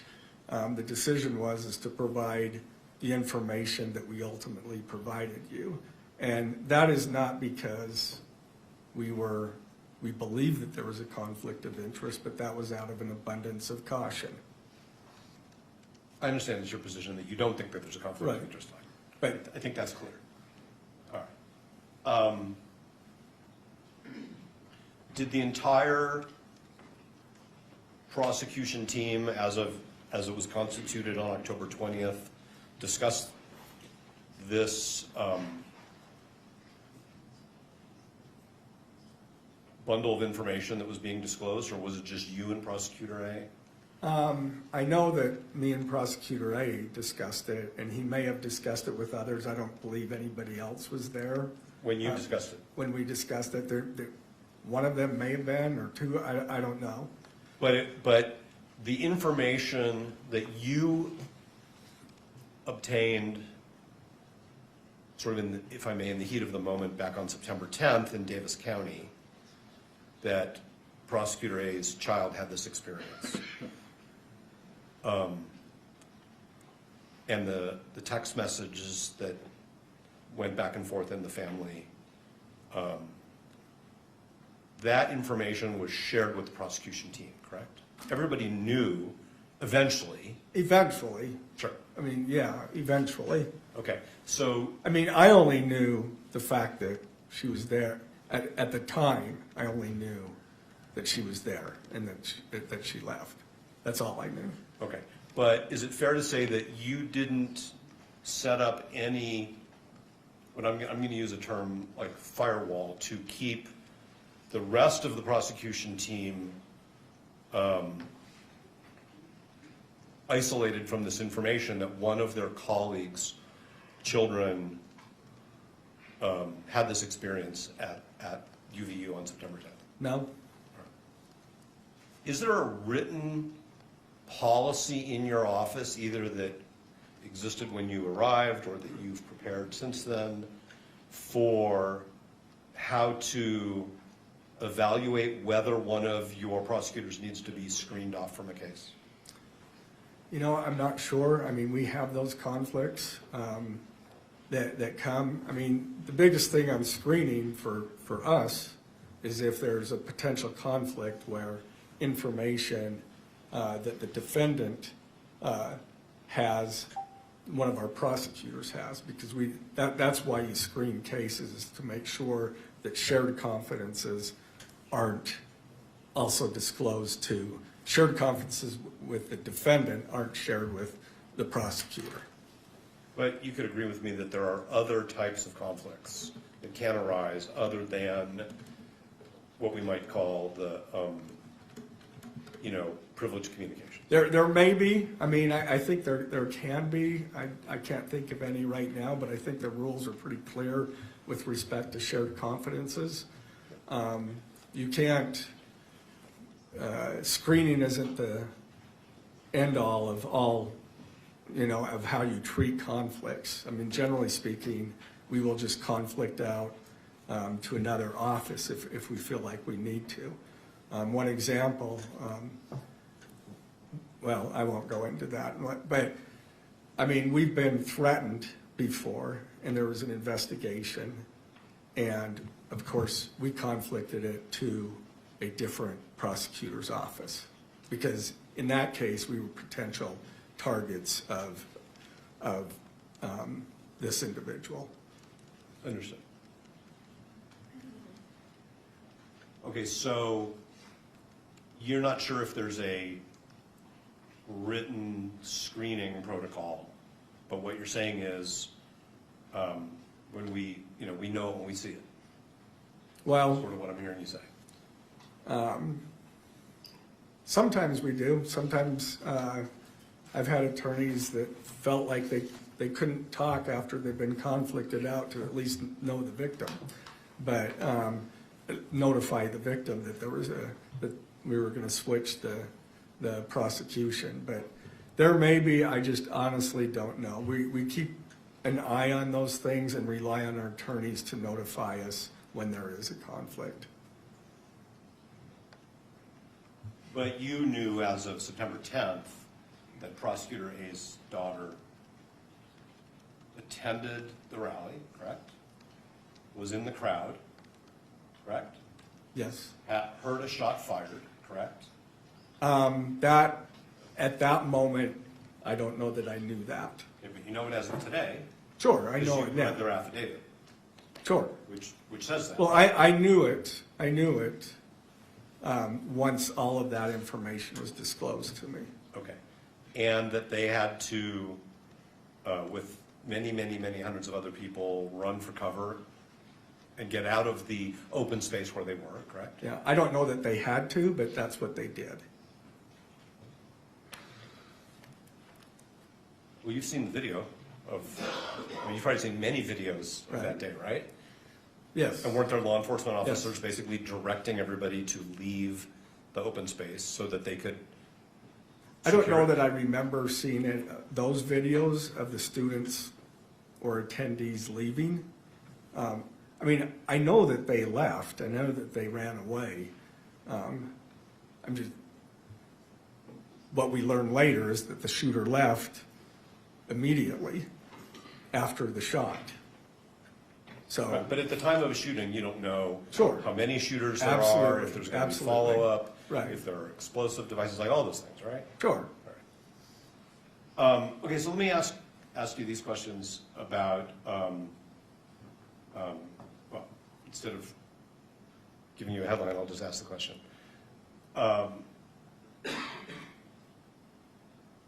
Once you had all of the information about Prosecutor A's child's experience, okay?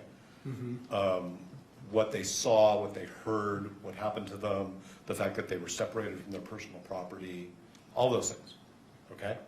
What I'm hearing you say is you never really discussed that with Prosecutor A and his family. No. I mean, I did discuss, I don't know if it was day 2 or day 3. Law enforcement was there on the day of the shooting, the next day, and I think into Thursday or Friday. I don't remember exactly which day. And at some point, I was told that Prosecutor A's child left the bag there. Okay. But if you never really talked about it with Prosecutor A, about the impact on his child and the family? I didn't say that. Not on the day of, or, I mean, in the intervening time, he reported a couple of times that he talked to his child and said that she was doing fine. She reported to him that she was not having any issues.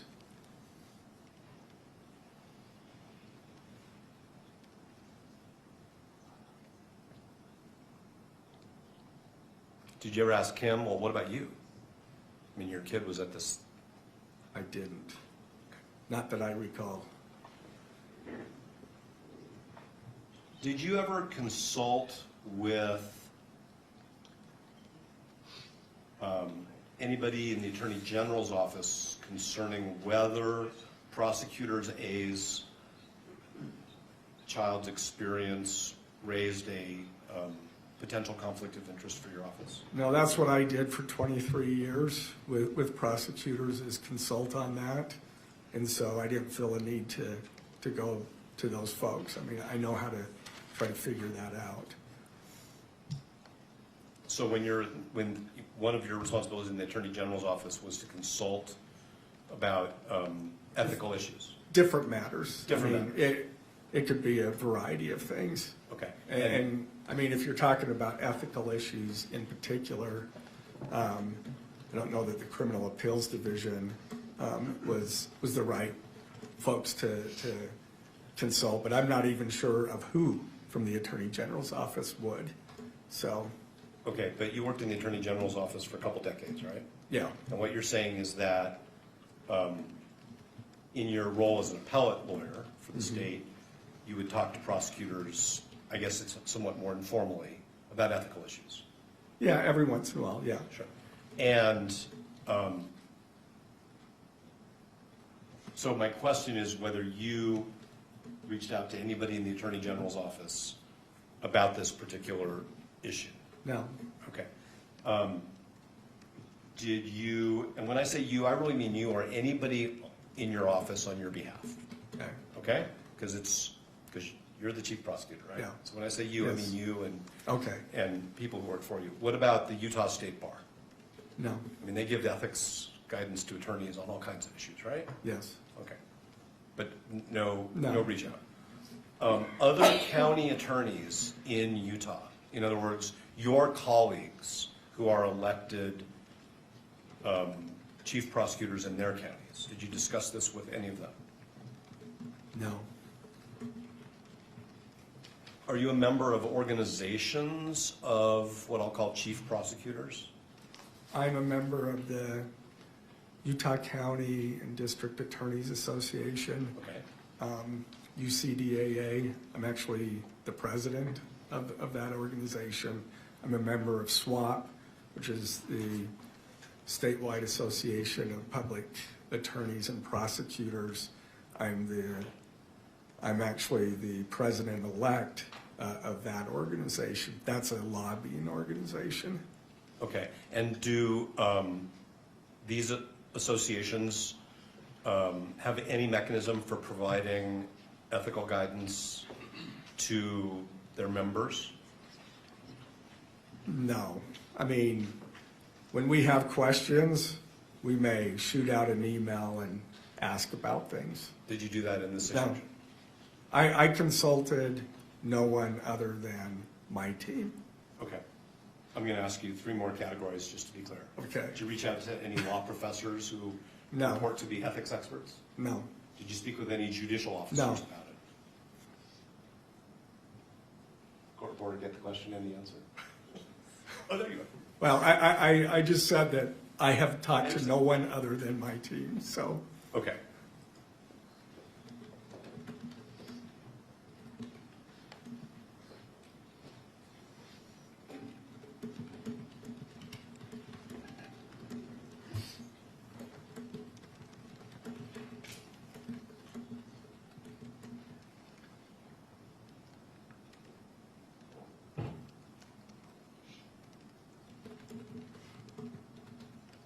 Did you ever discuss with Prosecutor A whether his child should or should not be interviewed by law enforcement? No. Are you aware of any? Maybe, I don't remember. Okay, so that may be important. Do you want to take a minute to think about that? What's that? That may be important. Would you like to take a moment to think about it? I don't remember. I don't think so, but I do not remember.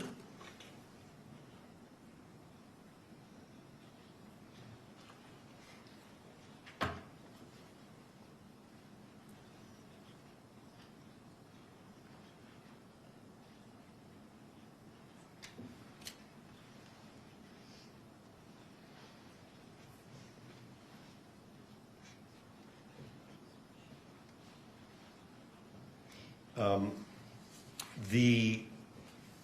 brief that you filed on behalf of the state, I'm sorry, the opposition to the motion has a couple affidavits attached to it, right? Yes, Okay. And one of those is the affidavit of Cole Christensen, yes, and which for the court's benefit in the record is addendum C to the opposition.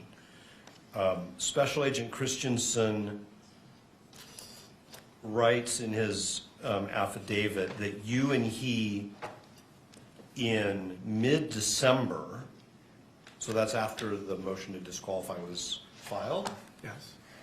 went to UVU and basically conducted some observations and measurements, right? Yeah, he was investigating that part. I did go with him because it doesn't involve trial. It's never going to come out in trial. So I did go there and assisted him. But he also had another officer there so that anything that I did could be corroborated by that officer.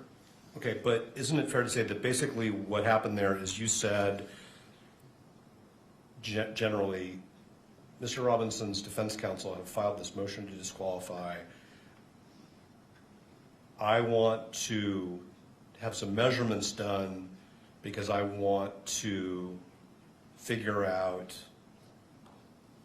what risks there were to Prosecutor A's child based on where they were and where you believe the shooter was, right? Yeah, we have very good evidence of where the shooter was. Okay, so I want to, And it was based on Prosecutor A's child indicated where the location that they were, I'll use they, and based on the evidence of where the shooter was. So we wanted to confirm that. Now they didn't know where, obviously where the shooter was, but we wanted to confirm based on, we knew where the shooter was, and so we wanted to confirm that that they weren't in the line of fire. And that was important because that's critical to the state's case, is whether or not someone's in the line of fire. okay, so there's a few things there I want to try to make sure I cover. And if Your Honor, if there's any point in time where the court or its staff need a break, just tell me, because I can break whenever the court needs that. We'll be taking a break shortly, but I appreciate that, and if any of the parties do need a break, please indicate it as well. I want to be respectful to all parties. Thank you. So the first thing I want to address, Mr. Gray, is that you knew that the defense had filed this motion to disqualify based on the relationship between Prosecutor A and somebody who was at the rally. Yes. And had the experiences that the court has already heard about. And so you basically went out with a law enforcement officer and you did an investigation and took a number of measurements. He did, yes. Okay, but at your direction, right? Because you're the one who I asked him to do that, yes. Okay.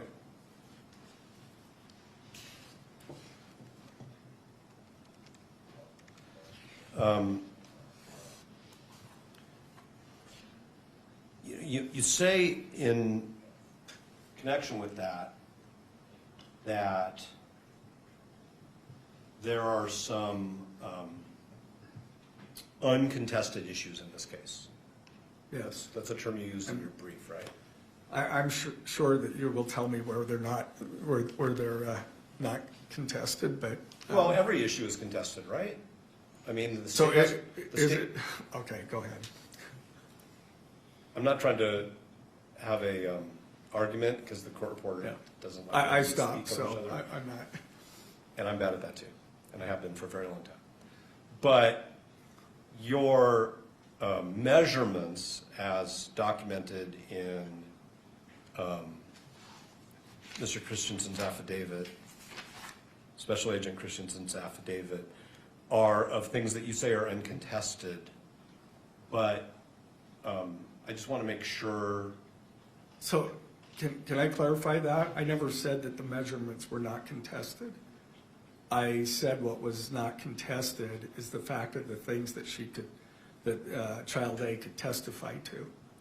That's what I was referring to as what's not contested. Child A, as demonstrated in the affidavit, can testify that Child A was there, that her Child A's location, and what the crowd did, what she did, and then what she ran in. That's what's uncontested.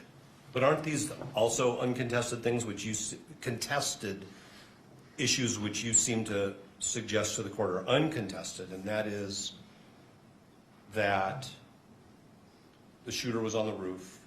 No, I didn't say that was uncontested. I said what she could testify to is uncontested. And if there was something different than that, that's certainly what I meant. I understand that all those other things could be contested.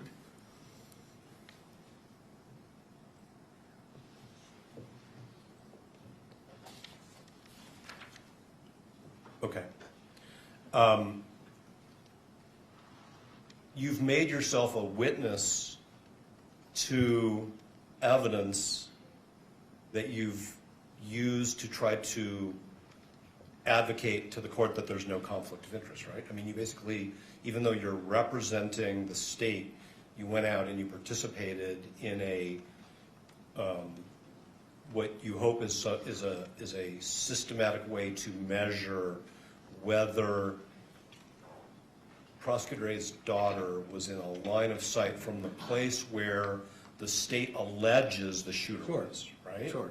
Okay.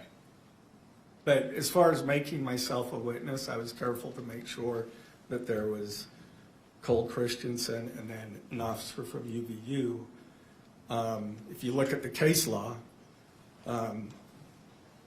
says that prosecutors can participate in these interviews and so forth. What we do is make sure that someone else is there so that we don't have to testify. And the defense can't force the prosecutor to testify under those circumstances. That's the case law. And it won't surprise you that competent defense counsel have the same practice. We don't interview witnesses without investigators present. Right. And this was no different than that. Understood.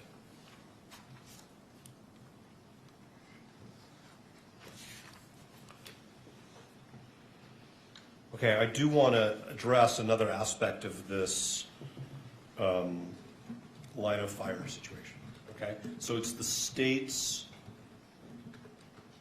theory of the case, if I may, that the shooter was on a rooftop, correct? Yes. Okay. And what's the name of the building that the state believes the shooter was on? I don't recall. Okay.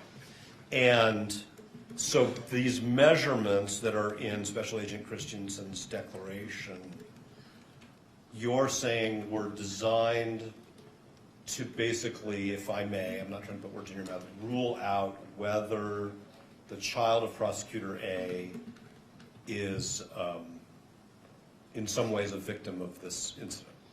Not as far as a victim. We already understood that, based on where the buildings were, that the child was not in that line of fire, but we wanted to provide the measurements for this motion.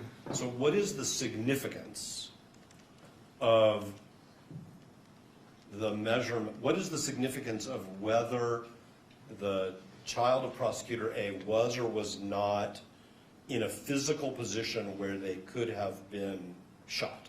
What is the significance? The aggravator, as you know, is that we're alleging that when the shooter killed Charlie Kirk, that he placed others in grave risk of death.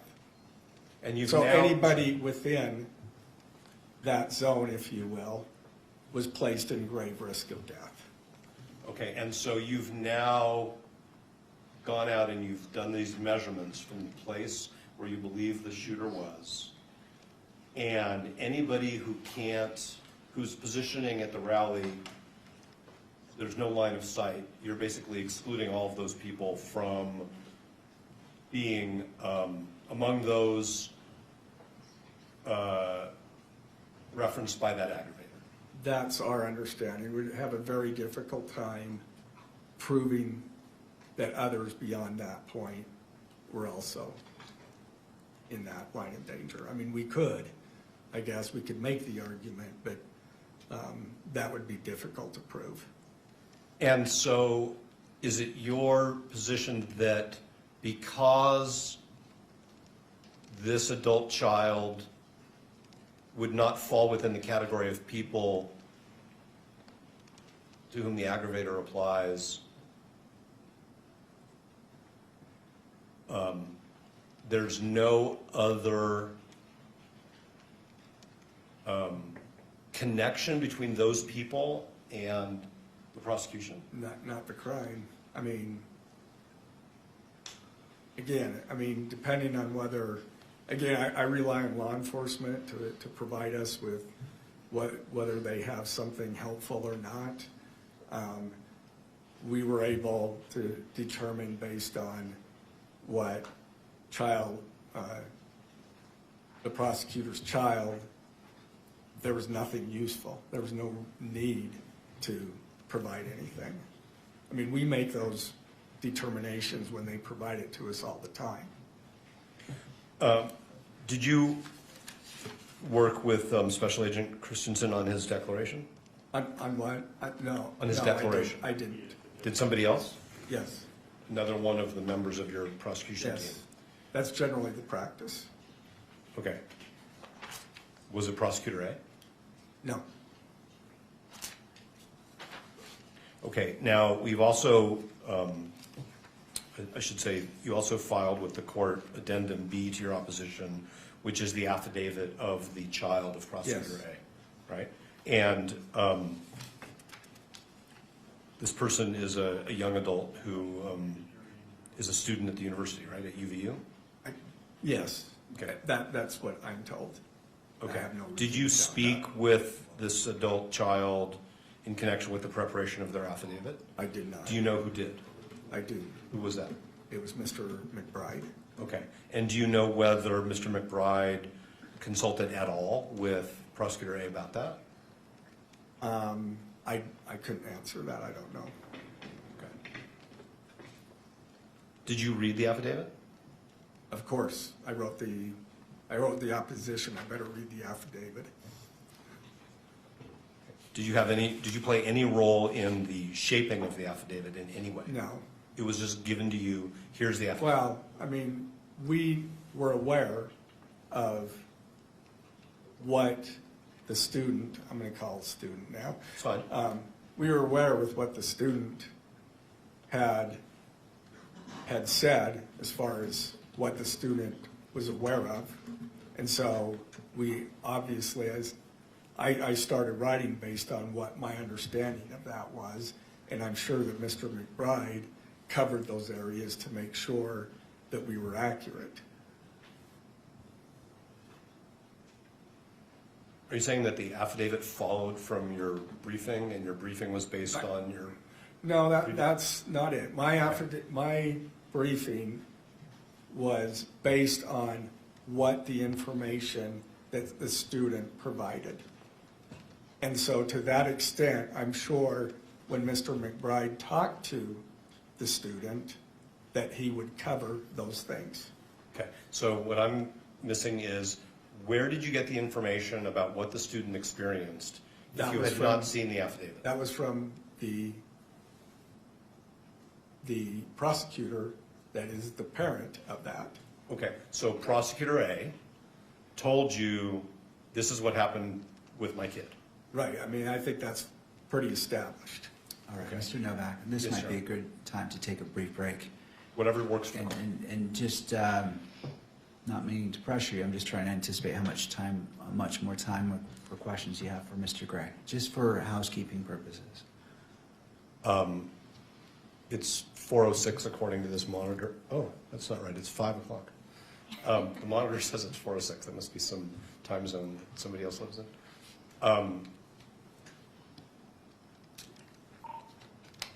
At least another 20 minutes. All right. So we'll take a 10 to 15-minute break, and perhaps council can confer in regards to housekeeping, how we wish to address the remainder of the witnesses, whether in a setting today or a different setting. I'm not saying which way, but if you wouldn't mind consulting, and we can discuss that briefly when the recess is over. That's fine. Do you want to give us some guidance on what works for the court and its staff? Because, like, I didn't know it was 5 o'clock, but it is. Right. Go ahead and discuss that, and I'll talk with staff as well. That it gives me time to speak with them, and then we can confer on Very well. with that. All Thank right. you. Court will be in a brief recess for 10 to 15 minutes.